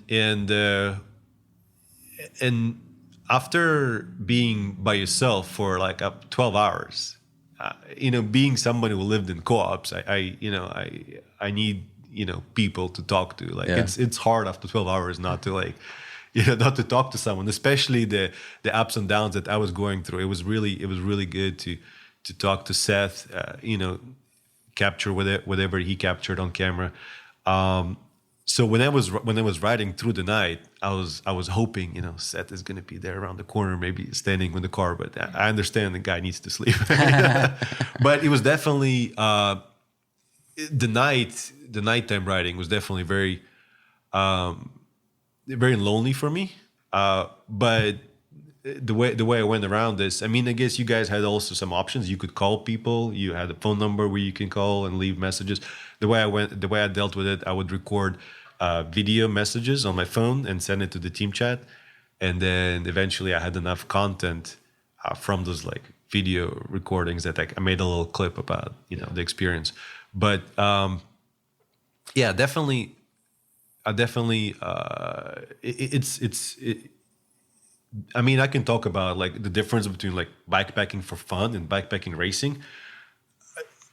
I did not consider it, but there's definitely big differences here. Mm-hmm. So whenever you're going to backpacking with your friends, you want like in Europe or something, you want to have this, or Hawaii, you want to have this epic trip. You want to ride the bike, but you go to those destinations. You want to enjoy the destinations. You want to experience, the waterfalls, the architecture in Europe, or whatever it is.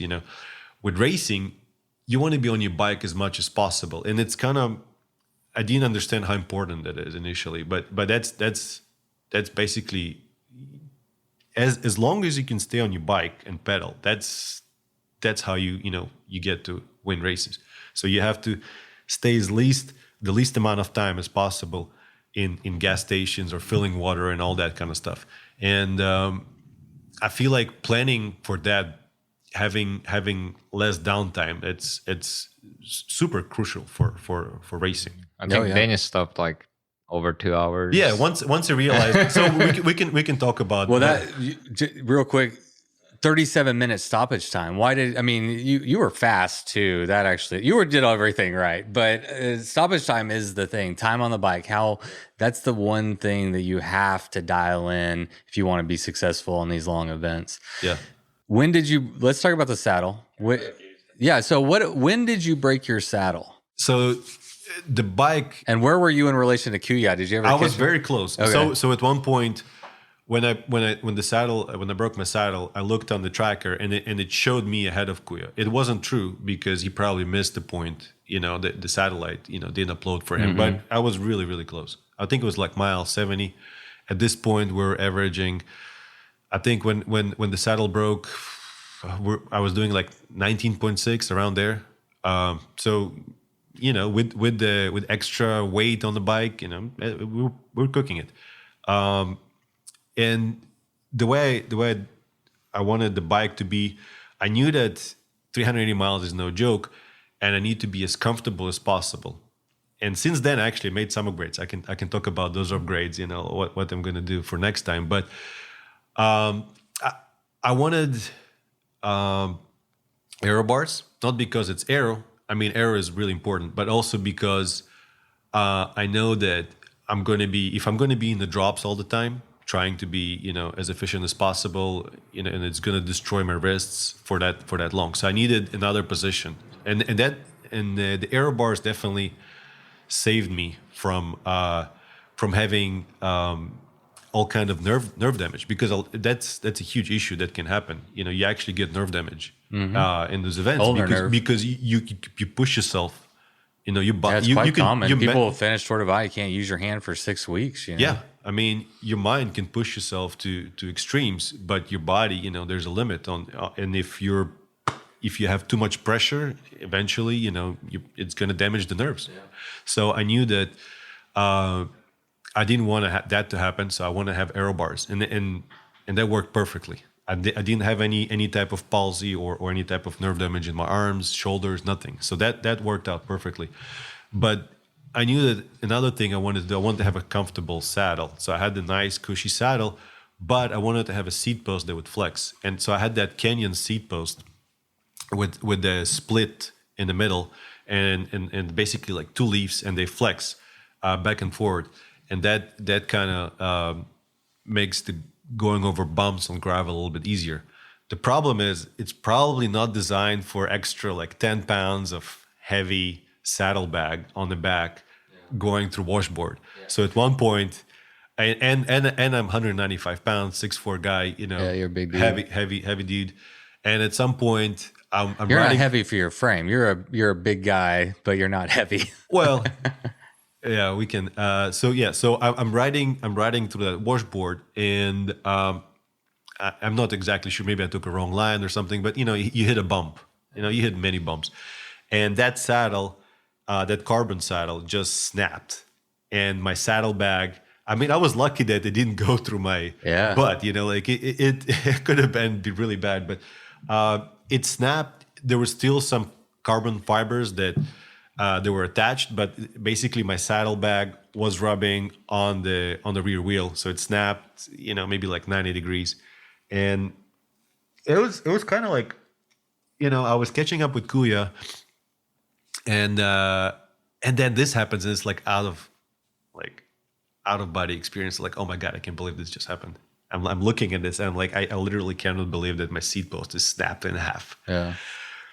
And I'm standing there and I'm like, that's the end. There's nothing I can do. I mean, This is ridiculous. There's no way I can. And then Because you were around mile 80 or 90 or something. Yeah, that happened around mile 70 something. Yeah, so you had 320 miles left to go. Yeah. I was like, whoa, this is. And then some guy passed me. Yeah, he's like, yeah, sorry, I can help you. I'm like, yeah, there's nothing. I don't have a spare seat post. So I was like, well, I can't just stand here. I have to do something. So I'm thinking, okay, what if because it broke a couple centimeters above where it connects to the frame. So I'm like, well, maybe I can push it down, and the fibers are kind of sticking out. But if I can kind of compress the fibers and kind of push it down, maybe I'll be able to ride on it. And I just kind of push it down past the breaking point, which at this point it made the seat maybe 6 to 7 centimeters lower than what it should have been. So I basically lowered my seat by 6 or 7 centimeters. And I was like, well, I can try riding that. It's going to be really low, but I can try riding that. So at this point, I was like, well, I lowered it. I secured it with an Allen key, and I started going. And at this point, I was like, okay, this is not very comfortable, but nothing I can do about it. I opened my shoes because it's really weird riding with a low seat post like that. You just kind of have to kick instead of like pushing down. You're kind of kicking forward. So I sat all the way back as far as I could.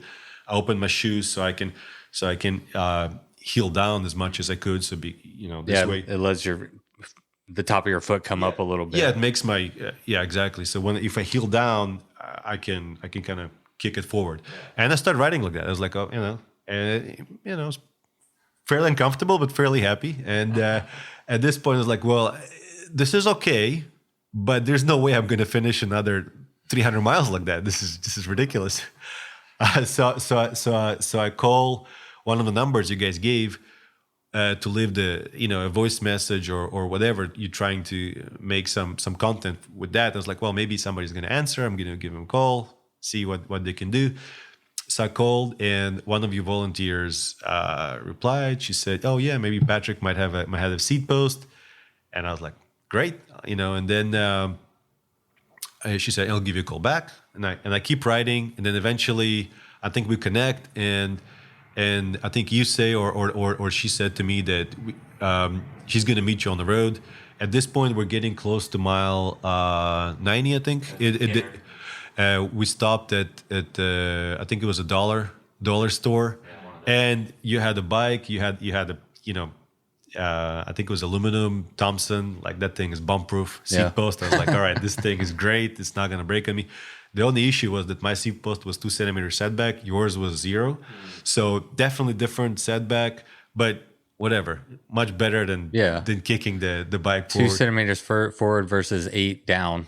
Yeah, it was perfect. So I put that thing on, and as fast as I could, and then I was like, well, maybe I'll still try to catch Kuya. Maybe because it's I think possible. at that point, I think like I was saying like you're like maybe 5 miles back or something, and like when he broke and like trying to ride low, and I think like next time I checked, it was already like 10 miles or something, and I was like, something bad happened to Dennis. Yeah. And that's when I'm like, okay, I guess. And then at this point, I'm riding, and I send this update to the team chat, and I was like, all right, it's great. I got new seat post. Everything is awesome. I'm going to try to chase Kuya, and then, whatever happens. And then I see that my on the tracker on the map, it was white. And then I was like, well, I have no idea what white means. And at this point, I realized that I got disqualified, and I called you, and I was like, why I got disqualified? And you tried explaining it to me, but me being in the road scene, I didn't understand like the whole no outside help. Right now, thinking about the whole controversy with Lyle and all that, I understand like why it's zero chance that you can continue, because that's the culture of bikepacking. But coming from a road racing scene, I definitely didn't understand that, and I was in a pretty bad spot.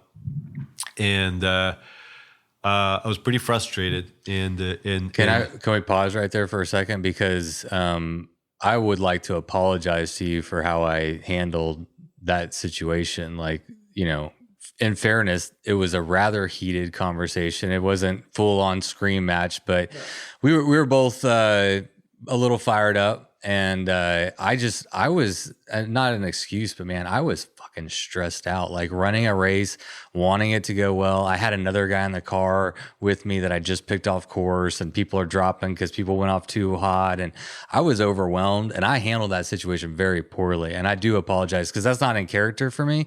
And I felt bad about it. But what really impressed me about you is despite that interaction and how it was a little heated, you were able to, I don't know at one point, but I'd like to hear your process that you went through, because what I really appreciate about you is how you turned that around mentally. And when you showed up at the finish line, you were happy, you were hugging, you enjoyed the experience, like all those things. And I know before that you were in race mode, you were in I am attacking, and you made that transition, which is hard to do. Well, I mean, the thing about riding and sports in general, you get the endorphins, and at some point you're also you're racing. But at the same time, sports is great for like you said at the beginning before the race started. Whatever you're going through, that journey, it really can clear your mind. And as you're riding the bike, you're starting to realize that yes, I'm out of the race, but I didn't crash. It's a beautiful course. It really was. It was phenomenal. I mean, the course was really, really beautiful, and especially the death loop. I mean, that was it was. I hated it. It was horrible, but it was very, very scenic. I didn't crash. The dogs didn't get me yet. We can talk about dogs. And I was still basically right behind Kuya. Second place, even though, I'm disqualified, but I can still do my race. I can still ride. Still get to test yourself. You're still going to ride further than you ever have. Yeah. I mean, it doesn't matter. The bike works. Same thing as works. Lael, right? Like she did that route, maybe there's an asterisk with you, but you can't take away it doesn't take away anything from your achievement. The legs are still going to do the mileage. Your mind has still got to be in it. Yeah. So, but at that point I was like, all right, I'm just gonna enjoy it, and I'll try to stop for the photographers. Talk to them. If there's a set on the course, I'll try to talk to him too. Videographer. So I wasn't trying to chase Kuya anymore so much as I was trying to enjoy and just enjoy and finish the ride. Yeah. How long did it take you to transition from being upset at being disqualified to being able to enjoy what you could still do there? I think 50 miles. Well, that's a good 30 miles. Well, I think I met Seth right after we finished on the phone call.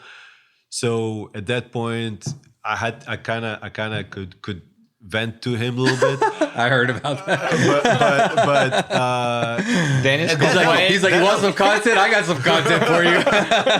I think that's what I heard you say. And after that, maybe another 5. I mean, the whole thing, maybe like 20, 25 minutes. I'm not exactly sure on the time, but definitely under an hour. Yeah, under an hour. You get to cool down. I cool down pretty quickly. So yeah, and then I was like, all right, let's ride, let's finish this. It was, and at this point, I actually felt bad about.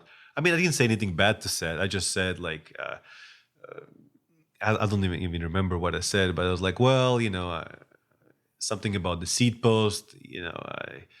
It's not like you can carry another seat post, but it's not like you can plan for this or something like that, and but it doesn't matter, because like you said, guys on course with broken pedal. Like you can't bring another pedal. Like there's all kinds of broken things that happen. It's one of the considerations in bike pack racing or bike packing anytime you're going to go long distances is the durability of your gear. That has to be one of the considerations, because unless there's a bike shop just happen to be and there's no bike shops on my route. So, right. And they open at 2 a.m., Yeah, yeah, exactly. So it's definitely a consideration. And, but anyway, that was, you really impressed the hell out of me to do that. Not only with like your performance, but I really appreciated how you were able to turn that kind of negative into a positive, and not let that experience waste itself, Right. Well, thank you.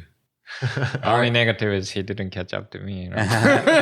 So what happened on your side? So you were waiting for him. His dot just went further. I was just pushing like kind of consistent pace, and I knew like he'll catch up to me at some point. But then like I saw like 5 mile goes like 10 miles, and the time difference was getting bigger. And then at that time I was like, okay, something happened to Dennis. I'll just keep pushing then, and I think it was like past like mile 140 or 170. I think like around that time, I think that was like 150 maybe. Like I was like, okay, Dennis is like maybe not gonna catch up to me. I just gonna have to like keep pushing, follow the route, and I don't know, just focus.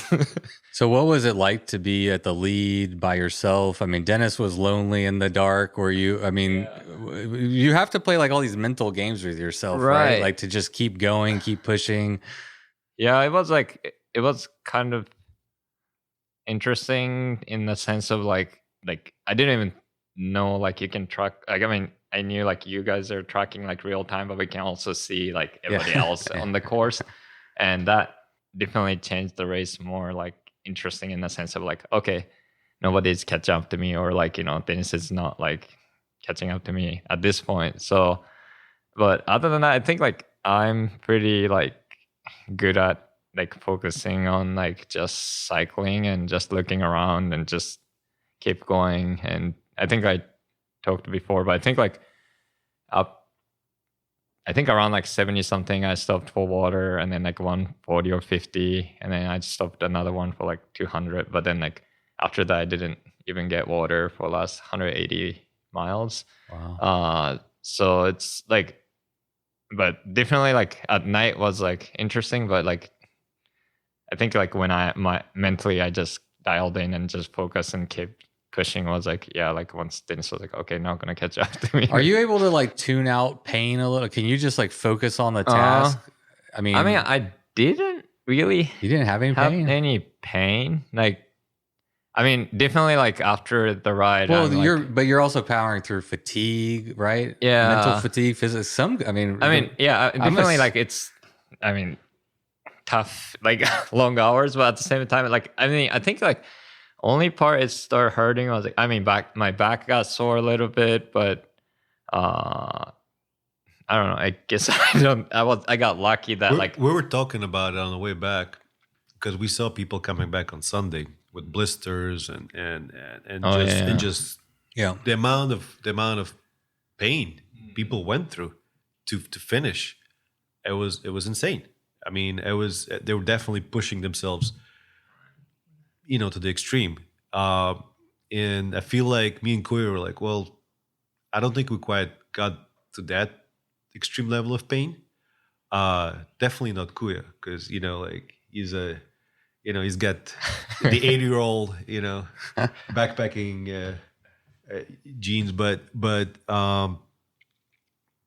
I definitely had some issues with my knee, not necessarily with my knee, but with the muscle, but it was from, could have been from the saddle, having a ride for a while. Yeah, it was definitely a new position, 20 miles on a really low saddle. So there's definitely a lot of factors involved there.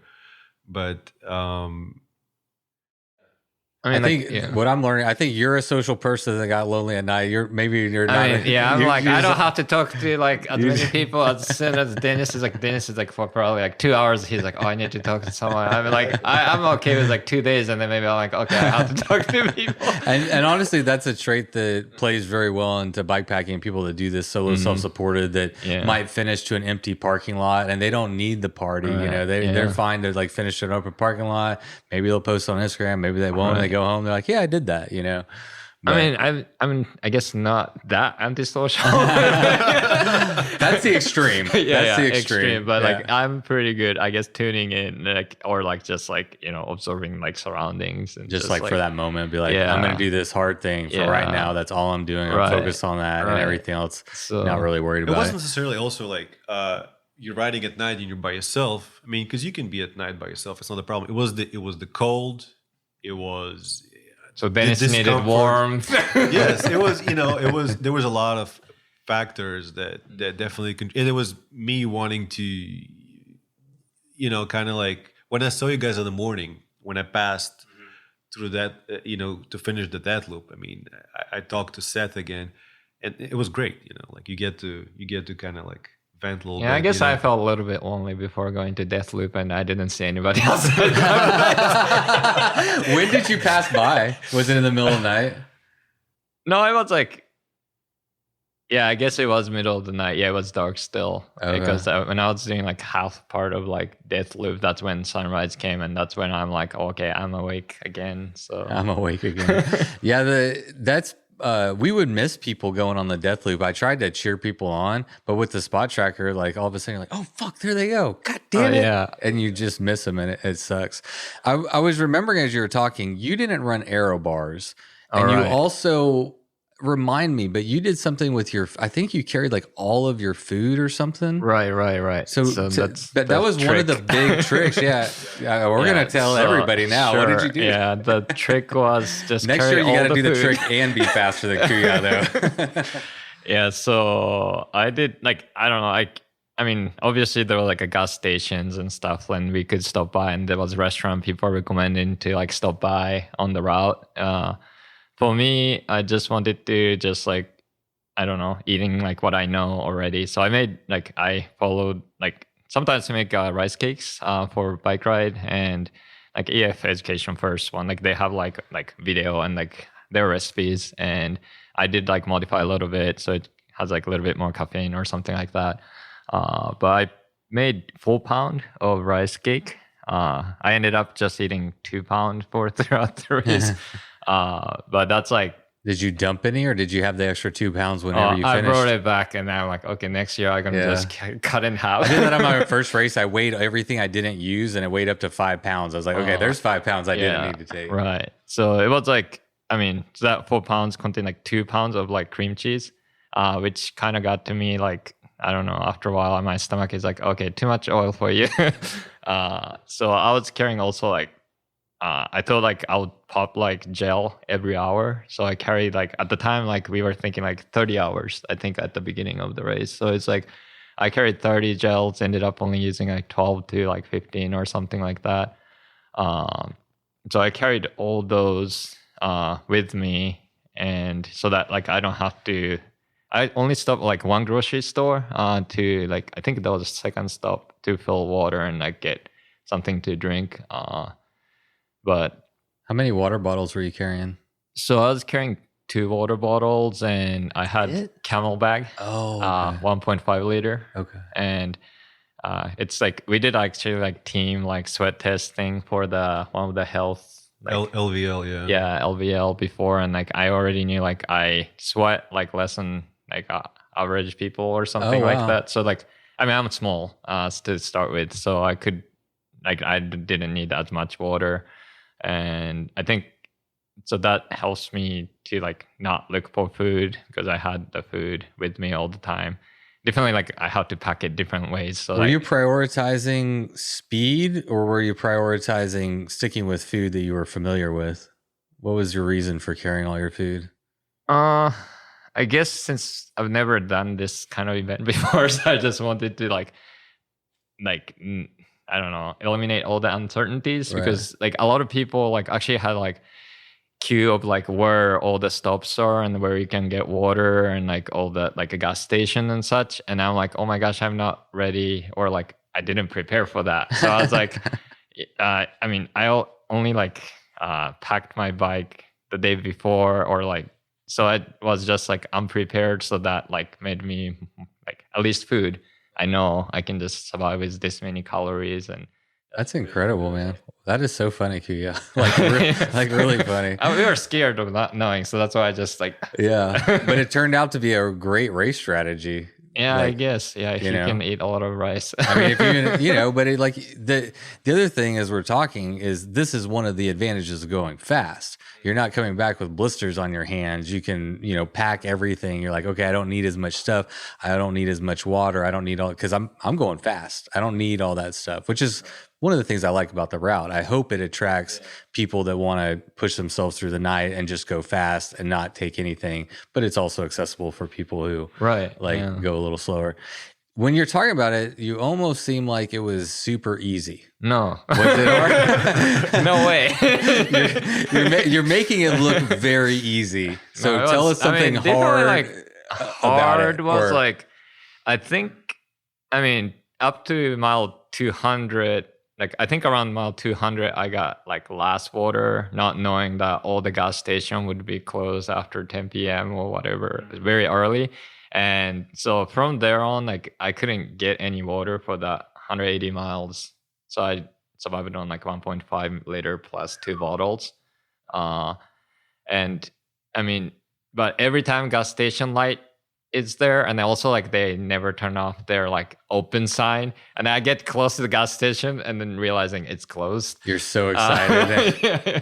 So that was like psychologically very hard. And also I think like there was like a dart section from like, I don't know, maybe 250 mile to like 300 something. There's like, you go in the forest. I don't know. It was at night. I couldn't really see, but there was like cops chasing like motorcycle, or he was arrested, like bike guy. And, so there was like some interesting event in like pitch dark, like theatrical way, I guess. And it was kind of funny because I think I was pushing through pretty well up till like 200, like, and then like, you kind of feel fatigued because also like, I think is that Johnsonville Lake or Jacksonville? Yeah. So that's where like I saw like sunset and getting dark, and then, but then I think around like mile 250, I saw like albino fox. Like, what? Yeah. Were you hallucinating? No, at that point. And that's like, amazing. That kind of like, I was like, oh my gosh. And then like it kind of like run next to my bike, and then like just went into the forest. I'm like, oh, this is a sign. Like, that is a sign. I didn't like think of like, trying to do under like 24 hours up till like when I reached like, I think around like later 200 to like 300 miles. That's when I was like, okay, I can push to make it like within 24 hours. But I think like one point, I think like 300 mile or something, like I was definitely getting tired. And like one time I was on like one side of like double truck. And then like second later, I realized I was riding on the left side of the double truck. So I lost like a few seconds. I don't know, like, but I was like upright and I guess I survived. So it was like, it was kind of weird. Like it's not hallucination, but it's just like, I guess like you just blacked out a little bit for a second. Like you just, but that was like only one incident. Like I was like, oh my gosh, am I awake? You just tuned out for a second. Yeah, right. Yeah. And that was probably so like, you were chasing off some sleep demons. Like, was it hard to stay awake? And no, I was all right. And maybe you're just mentally strained. Your mind just like focusing. Yeah, it's like maybe. I'm gonna and take also a break. Like my light like was like not fixed very well to my handlebar, so it was like wobbling on top. No. So that like was kind of like giving me like kind of like just light. It's going like I don't know, flickering. So that was. I think if you can bring your own food, that is probably the way to do it, because none of the gas station food that you can get, and that's a question mark. When can you get that gas station food? And it's gonna compare to a well-prepared rice cakes that are, they have the right amount of fat, the right amount of carbs, No doubt. protein, to go the long distance. So definitely, if you're gonna do it under, certain number of hours, I'm not sure how long can the rice cakes last, Mhm. but and also maybe it depends on elevation, because this race was fairly flat. So having extra mass on the bike is not a huge issue.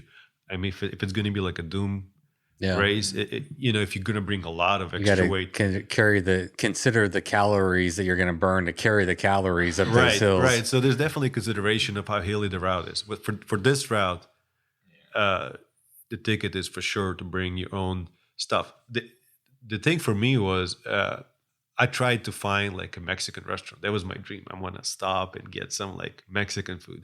But the problem was that you are trying to time some stop somewhere to the time when you're hungry is pretty hard. Because I passed, for example, one time I passed the Subway, but I wasn't hungry then. And then like 2 hours later, I was regretting it. And I was like, oh my God, I'm an idiot. I should have got that Subway sandwich because I couldn't find anything later. What you do is you grab the Subway and then stick it in your frame bag and then eat it later when you're hungry. Just future. Yeah. But then you don't know, like, oh, maybe there's another like Mexican restaurant. Oh, that's where you got to do your research before you leave. That's what we didn't do. I get that. But yeah. So you did have the map on Ride with GPS with all the stops. So I kind of could see the stops. The problem was, and I would say one thing that to improve is the stops were a little bit off the route, each and every one of them. Maybe it's like half a mile or a mile or something. And you had to make that choice whether when you got there, first you had to know when it's going to close, and second, like you don't know like what kind of stop it is. Is it like a fancy restaurant where you have to wait a long time, or is it a quick thing? So it would have been better to force the route to go through all the stops, even though it's like maybe you'll add like 3-4 miles extra. There's a way, I'm sure, to modify the course, even if you want to keep it like 380. So people are forced to go to the stops, and they would make that choice not to stop there as they see what is the place. This way, I feel like it's also going to make it a little bit safer, because if somebody trying to go through the stop and not go there because they don't want to add the extra like 1 mile or whatever, at some points it could be tricky, because if you didn't stop, you didn't get water, and you thought you can kind of risk it. I was kind of like a little bit low in water on the death loop. So definitely having the stops there kind of de-risks the situation, because a person can, it's much easier to make the decision once you ride there. You don't have to add extra miles for water or for food. So Dennis is volunteering next year. The route comes out. Dennis will publish the new route with all the stop extra miles. I would say because it wouldn't add that much more. It would just like the route, instead of like going. I know what you're saying. Yeah, it's just a little tiny thing. The route's going to be different next year. It's already changed. It's closer to 400 miles next year. Oh. Yeah. So Kuya, you are going to be the only person that has that FKT forever. I took feedback, from people. I found some ways, especially up getting into Jacksonville, a much safer scenic, way to get in instead of getting on that major highway and getting into that major town. But that part has like pretty good shoulder. It did, yeah. But people don't like it. Right, if you're like in the woods and you're like peaceful, and then you get spit out into like high traffic. And I don't like it. I'm always trying to make it better, and I don't mind it being a little bit longer. The death loop will be better next year too. It's gonna be different, less pavement, more gravel. I mean, the pavement is fine. The problem Not is for you. The problem is that I heard people, if you're hallucinating or you're on the edge and there's cars buzzing you by, I mean, that can be quite dangerous. Yeah. Very dangerous. Mike Hall lost his life in that exact same manner, racing. I mean, I don't know. There's a whole book about it, about what actually happened with the crash. But, he was pushing the limits of sleep deprivation, and there was a car, and it was early morning, and accidents can happen. And safety is that's number one. Safety first. Another thing I would mention is the bike setup for next year. I already made some upgrades. Definitely new seat post. And the seat post that I got, I feel like going that long, and I researched some guys. Like for example, the guy that won Rule of Three had the front suspension. The guy that won Unbound Excel had front and back suspension with this new Redshift stuff. Yes. The Redshift stem. So I got both of those. I got the Redshift seat post and stem, and like doing 100 miles on that, like I know for a fact that it definitely helps. It would definitely help with the long distance stuff. Like I would feel like in 5 years on those bikepacking races, if you don't have some sort of suspension on your bike, you're going to be at a disadvantage. All those micro vibrations just wear you down over time. It just adds up. Yeah. Talk to us about your personal progression past 170. Both of y'all had ridden 170 miles, the longest you ever done. So how did you and your body and your mind handle pushing through the night and on to 380 miles? So the sleeping part for me, it wasn't that much of an issue. Like when I started the company, I used to work like crazy, like burn through nights, and so that wasn't a big deal for me. I could keep going without sleeping. The issue for me was my shoes. I brought carbon shoes with carbon soles, really like hard carbon soles, and that's a big problem when you're going that long, that it's just too stiff. So another thing that I'm going to adjust is having a much softer shoe. It just depends on the person, I'm sure, but like I got some upgrades. I actually had some gel inserts. I got a different shoe that it's plastic, and I'm gonna test it out. I'm not sure if that's the solution. Maybe another carbon shoe with some gel inserts in there. I actually bought like a sheet of gel, and I'm gonna try it out and see like, because anything that's gonna increase comfort and reduce that fatigue, reduce that vibration, especially on gravel, is gonna pay huge dividends. Comfort comes first, I think. Yes, yeah. And then so having aero bars, having suspension, obviously you don't want to have like a full. Well, Lael, for example, won the Unbound Excel on a full front suspension on her mountain bike, right? So I feel like suspension, anything that reduces that vibration, is That's key. what you're feeling after 200 miles? Yeah, I was actually fine, except the bottom of my feet, and I definitely had some nerve damage in the right foot. Oh, yeah. From just having like really stiff carbon soles and riding in them for 380 miles. But like you said, it goes away, but it's nothing that you want to repeat every month, So what was the hardest part of riding 380 miles? Just the feet? Well, you look destroyed overall. You look pretty happy. Well, the new position definitely wasn't helping, because it was I was sitting more forward, using different muscles. My seat was slightly lower, because it's hard to know with the new seat post where your seat height has to be, because after you ride 20 miles with such a low seat post, you kind of get used to it. So then you don't really feel when it's too low anymore. Yeah. So there was some of that. Running low on water on the death loop, that was kind of like also an issue. But I mean, it's just fatigue for sure. Yeah. Did y'all surprise yourselves with what you were able to accomplish? Yeah, I'm surprised that my knees didn't blow up. I mean, I was really worried about that part. I mean, you don't know how far you can go, how far your body can go, until you just show up and ride 380 miles. And it's worth you. So you did come in second place with an asterisk. What was your time? I think around 27, 28 hours, something like that. Yeah.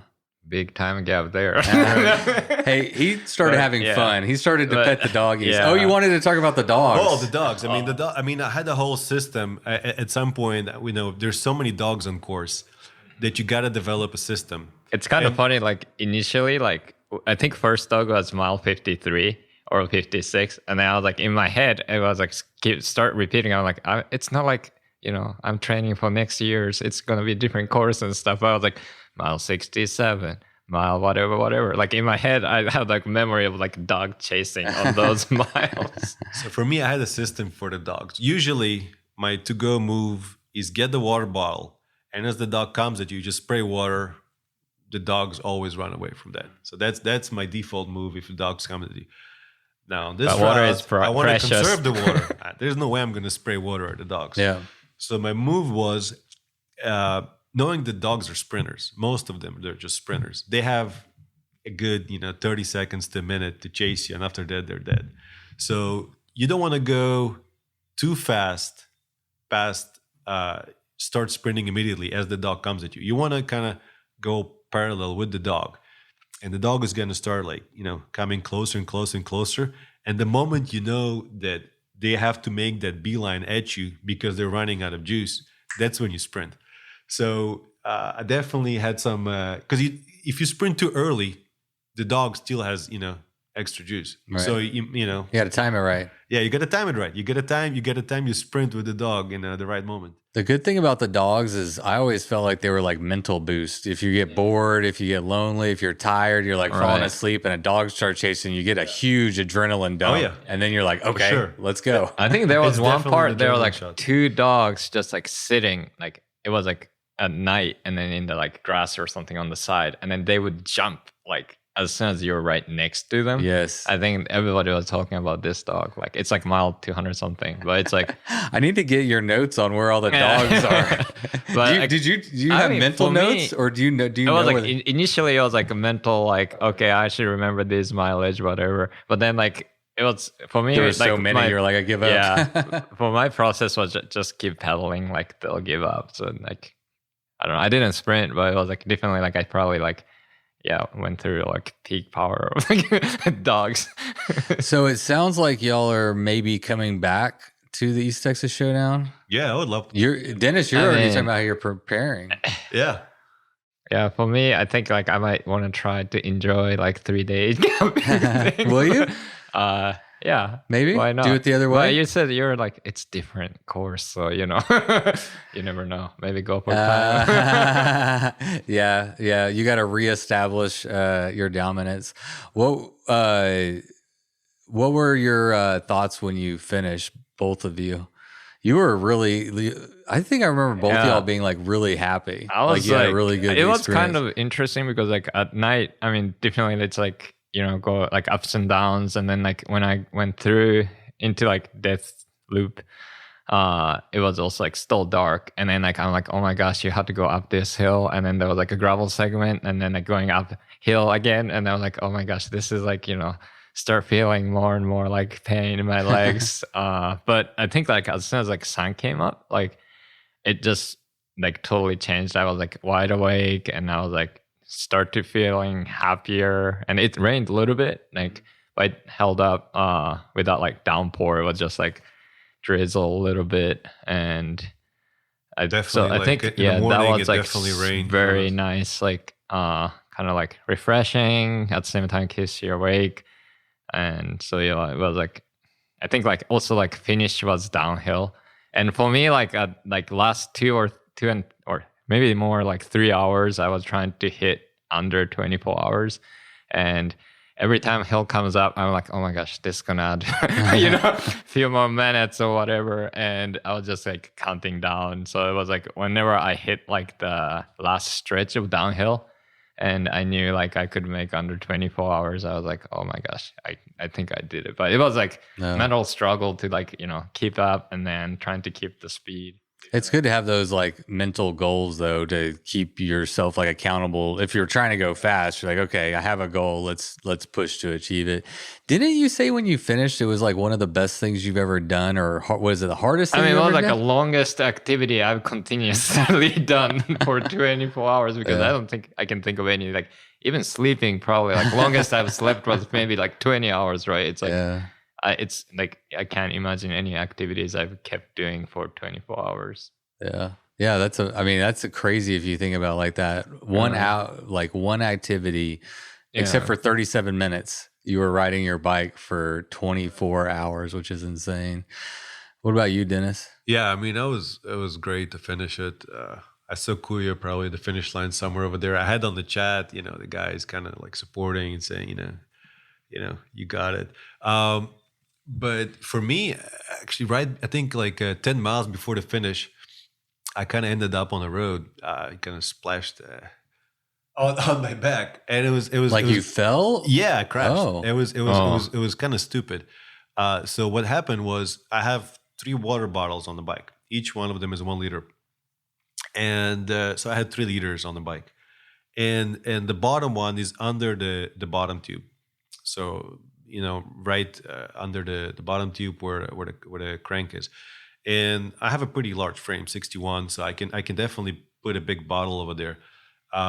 So I think most people will have a hard time putting a 1 liter bottle on their down tube just because the frame size. But for me, it works. The problem is when you take it out, the cages for gravel, they have to be pretty grippy, because otherwise those bottles are going to be all over the place. You will lose them in the first 5 miles. So the bottom cage is especially grippy because it's inverted. So it has to hold the bottle really, really, really tight. Otherwise, the bottle is going to fly out from the down tube, especially 1 liter bottle, which is really long.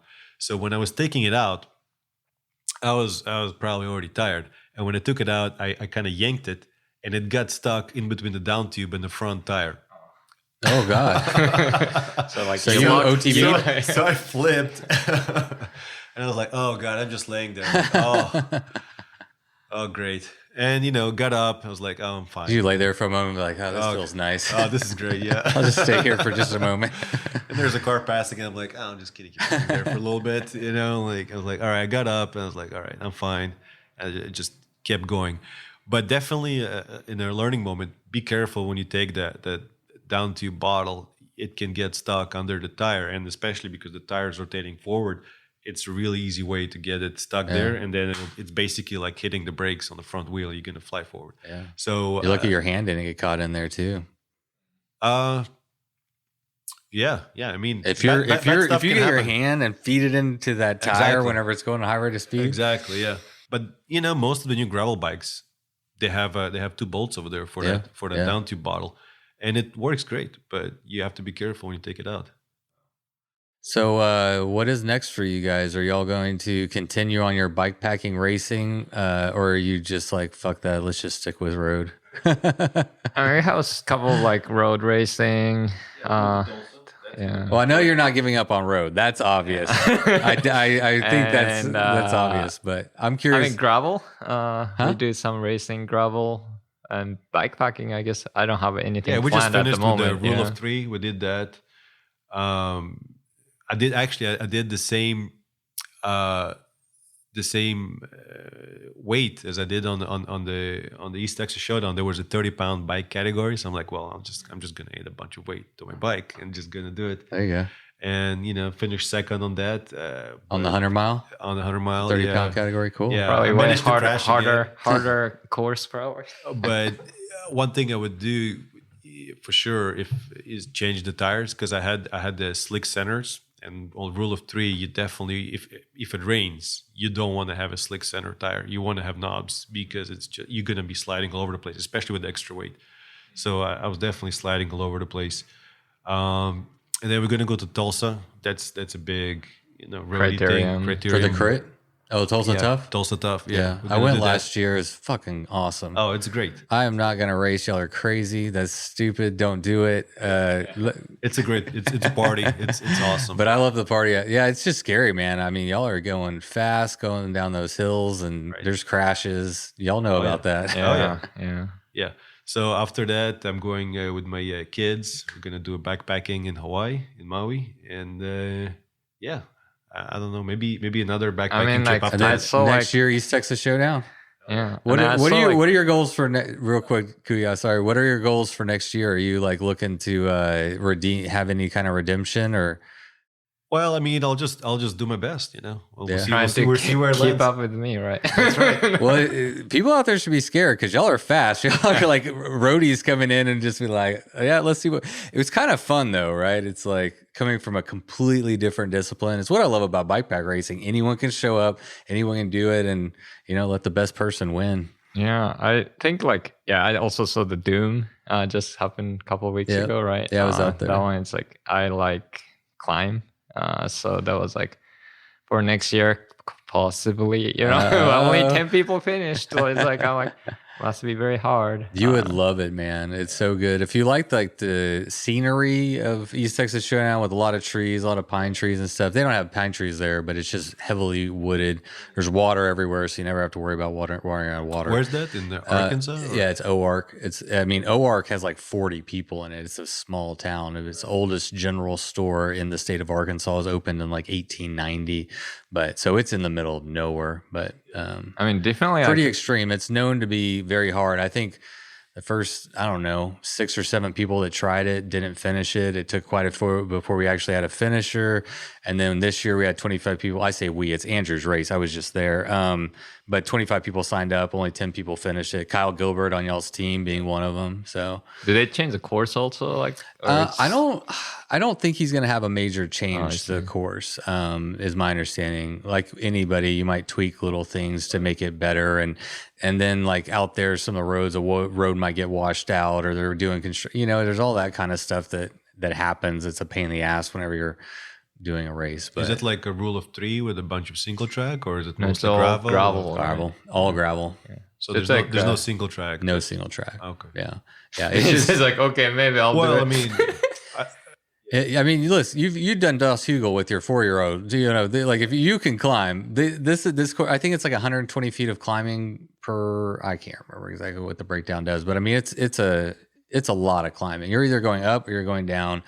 It's a lot of gravel, very little pavement, and it's.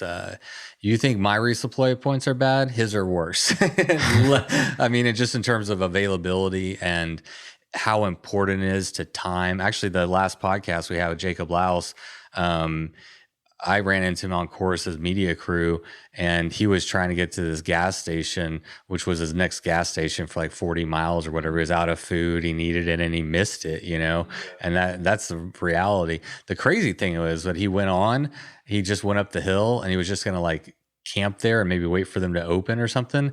And the owner just happened to come back late at night because they forgot something, and he was able to get some stuff and keep going. He wound up getting second place.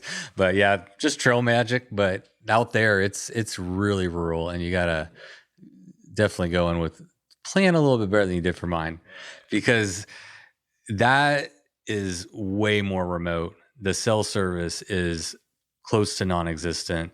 Resupply points are very important and far and few between. So anyway, I would think the biggest issue that can happen. Obviously things can break, but I think the biggest issue on that course would be flats, and having a big flat on your tire or something that cuts your tire up, and then you won't be able to seal it, or something happens like that. I feel like a lot of people had a lot of flats on rule of 3, and if it's the same kind of very sharp rocks in Arkansas. Very sharp rocks, The biggest thing that was taking people out of Doom was the same thing that was taking people out of East Texas Showdown. People went out too hard. It got too hot.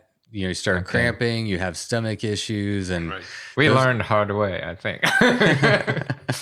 You have to be comfortable. Yeah, I always say that comfort. If you're prioritizing time on the bike, then you have to prioritize comfort, so you can stay on the bike. You want to be happy. You want to be in a good head place. You don't want to worry about all your ailments that are going. Yeah. Comfortable is fast. Yeah. Especially with those long distances. Comfort is you're going to go faster if you're comfortable. Yeah. All right. Well, give me what? One comment. Yeah. I think going back to we're gonna go back to bike packing again things. Yeah, I think please. It's interesting. I would go back for the community, because we come from a road racing people community a lot of times, and how we spend time pre and post parties, and how everybody was talking about, it's everybody took the same course, but it's their background is different, and what they experience is so different. So that was very interesting point of we pretty much did the same. It's a path is the same, but experience is vastly different. So that was very I don't know, nice, and community itself they're trying to help each other. Next time I'll set up this way, or just kind of provide support for anybody who is in this like Yeah. community. So I thought that was a great like that's Yeah, why you I think finished, like, you kicked all their ass, and they were still giving you tips on how to go faster. Yeah. yeah. So No, that's definitely like the very positiveness I felt like coming out of this, and the reason like I would go back and do like packing racing possibly again. Yeah. Yeah, I The after appreciate party that. was fun. The after That's party. what. Well, I was actually going to ask what y'all's feedback was. So that was actually really, really good feedback, and that's an important component that I think everybody can run their race any way they want to, and people can race that one or that one, so it doesn't really matter. But for me, I agree.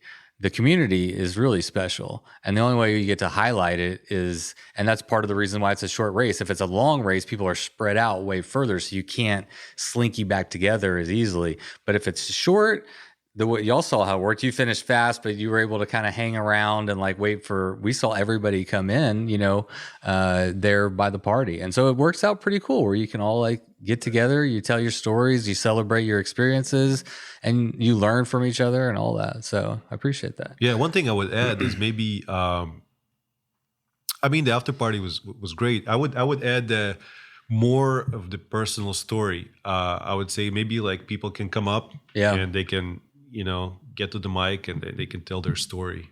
I agree. I've thought about doing, hosting a podcast afterwards, like doing a live podcast and maybe bringing up different people and stuff.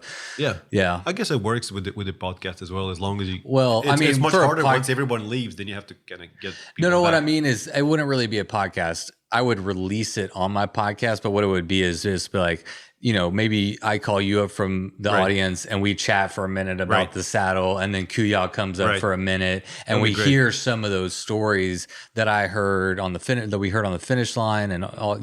There's some incredible stories out there. Y'all were there for when Brendan Hare came in pro slow, the last place finisher, and he was drinking a beer. I mean, these are great stories, and great people, and it's fun to hear them. Yeah, definitely we get to experience, when everyone's finishing. And then it would be great to hear his story, how he went through the experience, because you get to see only, the finish and the start. It would be great to get, I would say a lot, like the whole controversy with Lyle about, publicity and the video crew and the photo crew. I would say get more of that, because that's what's going to attract people to the sport. Because if you don't have anyone recording those stories, it's really hard to convey like what happened there. But once you have those, because they're amazing stories and you have to tell them.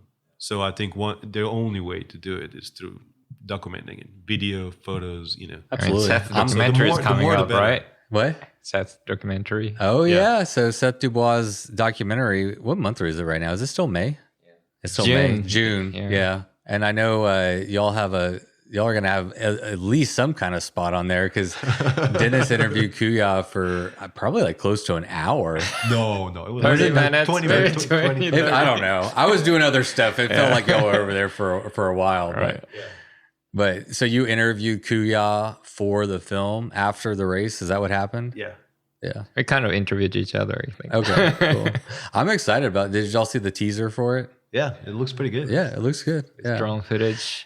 Yeah, that drone footage turned out really nice. That was cool, man. Like Seth, just speaking about the community and people are excited about it. Seth contacted me. He was like, "Hey, do you have a media crew yet? Do you have a video?" I'm like, "No, please, come on. Like, let's tell the story. Let's get more people into it." And to speak to what you're saying, I agree. And I think what we learned from Lael in that experience was that, she's okay prioritizing filming it. If y'all want to put an asterisk next to her name and that breaks the rules, and that's fine. For her, it doesn't detract from what she's trying to accomplish, which, she's trying to push herself. And in doing so, she's trying to inspire through the format of photography and videography and to share those stories, because no one can deny that a lot of us are here specifically through seeing other people who can do this kind of stuff. It inspires us to go and know, oh, you can do that. Oh, Kuya can do it in under 24 hours. Okay, unlock that in my brain. Now I know that it can be done faster, and if we can, through a podcast and hear the story, hear your background, hear that you only rode 70 miles and, all these things like that context, those things like, those are the things that I want to hear. Those are the things that tell the story. It's not like, oh, he went fast. Meh. Okay, a lot of people go Right. fast. Well, maybe not a lot of, but how did you get there, man? Like, what did it take, and how hard was it, and all that? And yeah, I think that is the way that I've experienced, at least, is if we can connect people to those the people that are doing, and we can connect them to the experiences, because we all understand what it. I mean, if we're doing this kind of stuff, we all have that sense of adventure, the drive, the push, whatever it is internal. So if you see Kuya doing it, you can like, oh, I can connect to that. Maybe I can do that. Also, we one learn day. from like each other so much. Like we don't know so much about bikepacking. We learn from the community. So Yeah, I think we all learned a lot this year. I learned a shit ton, which is great. It was my second year doing it. I'm not even, y'all don't know this, but I'm not even a bike pack racer. I've only done one race in my whole life. So I don't even have, I'm coming into bike pack racing as a director. I like it without all these parameters, like this box that I have to fit in. I don't care what anybody else is necessarily doing. I want to adhere to the ethos and the spirit of these types of races. But in terms of that, other than that, it's just like I want to create the event that I want and makes sense to me. And so far, people like it. and a lot of people know about East Texas Showdown. Yeah. Only I feel second like year, remember when I told you that after we finished the race, I told you this is gonna blow up because you, I mean, it's an experience. I mean, you don't get it anywhere else, and it's a new sport, fairly new sport. Oh, for sure. So first, we had road racing, then gravel exploded maybe 10 years ago, and I feel like that's the next frontier that's definitely gonna. It's the next progression. I mean, we have Unbound XL coming in, right? There's a 100, there's a 200, and there's a 350. East Texas Showdown is 380. It's just, I'm in that weird place where it's almost a long gravel. Like for y'all, it was a long gravel race. For other people, it's going to be a bikepacking race. Next year, we're going to do something interesting too. Maybe you, Kuat, you'll do this one. But it's either 120 or 140. So I'm even doing a smaller one, and it's going to have a mandatory 8 hours of stoppage time. So you could finish faster, but we're going to add 8 hours to it, but then but the whole point is that we want people to stop at the middle, and we'll have like a community bonfire, and we'll like drink some beers. It's more of like the party vibe than the race vibe. Well, those are the steps we're talking about. Right. You want to have those steps. You don't want to have a step that's too high. And if you have that one when you have to mandatory stop, that's great. Yeah. I think that's the thing is like, I want to make it, you said inclusive, like you want your team to be inclusive. You want anybody, I mean, they got to be fast and they got to make that criteria, but you want anybody that can to experience that. And I'm the same way. I want to make it here's step one. You can do the 120, next year's the 280, then you can do the 400, and it's all right there. And all of us can come experience those things. We meet up at the end and we talk about it, and I love it, man. Different bikes, different people, different ways to do it. And it's one thing I love about bikepacking is that freedom to approach these events and these challenges in our own unique way. And we gained it this year. Yeah. First time. Y'all did, man. Really impressive. I heard about people on Instagram from Austin. They were like, you got some fast guys coming, just so you know. And they weren't wrong. So anybody listening, y'all better watch out, because it sounds like they're coming back and they learned some things. We tried our best and we're going to keep trying. That's awesome. Y'all are strong riders, man. It was great to see. And I appreciate y'all coming out to the race, and I appreciate the energy that y'all brought. Dennis, I appreciate you flipping that script and kind of turning that positive or negative into a positive. And I appreciate y'all being members of the community, man. I mean, cyclists are great. Y'all are mostly roadies, and we can still sit down and not hate each other. Isn't this great? Isn't this? No, but I mean, it's true. Great. Like, I don't want to fucking hate on roadies. You hear that, we put people in groups and you say, oh, I don't fuck all that roadie. Fuck all that elitist bullshit or whatever. And then you talk to Dennis and you're like, no, I like to ride my kids with my bikes, and I like to do this. Like, this is like a really sweet guy, I mean, but we're all just people, and I think we do each other harm when we start to put each other into categories like that. So it was good to make that blend, and I'm glad that y'all came and when we blended those two like categories. Is cool. Well, thank you. Yeah, thank you. All right, thanks guys. Good job. Good job. See you next year. See ya.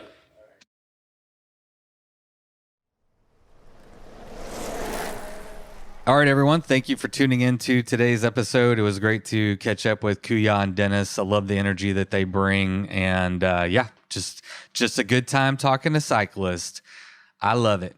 I do love how bikepacking is attracting people from all disciplines of cycling. And it just goes to show how important it is that we're vocal and we are educating people about the ethos and the spirit of bikepack racing and trying to get it right, you know. And as we grow, we'll probably get it wrong from time to time. But these are opportunities for everyone involved to grow. And so, you know, I think we all learned a lot from this one. It was fun. And yeah, I look forward to having them back. Whenever we hopped off the episode, I mean, they're pretty hyped on the East Texas Showdown. And they had a lot of ideas and suggestions, and which is exciting. You know, it means people are excited about it. And well, I guess that's exciting. All right. Well, if you are a race fan, we got some stuff coming up this weekend. We got the Unbound XL coming up. I know that's a big event. I'll be mostly interested in the 350 for obvious reasons. And then the weekend after that, it's going to be the kickoff of the 2022 Tour Divide race. So we got lots of dot watching, lots of racing coming up, which means I bet we'll have some podcasts about one or two of them. I guess we'll have to wait and see. All right, everyone. Well, I don't know how it is in your part of the world, but it is about, no kidding, it's already getting up to 100 degrees here in Texas. It's 2:00 in the afternoon, and I think I'm going to go ride my damn bike, and I recommend you do the same. It was the middle of the night. You grabbed your knife and you held it tight. The sounds of beasts kept you awake. The sounds they made kept you afraid. In the morning, you packed your bike. Memories forgotten from the previous night. You rode faster than ever before. Was it your imagination or merely folklore? Fear turned into strength as you pushed further. Every pedal stroke, stronger and firmer. Your bike feels weightless, your legs aren't tired. You think to yourself, just a few more miles. Bikes, oh death. Bikes, oh death. Podcast.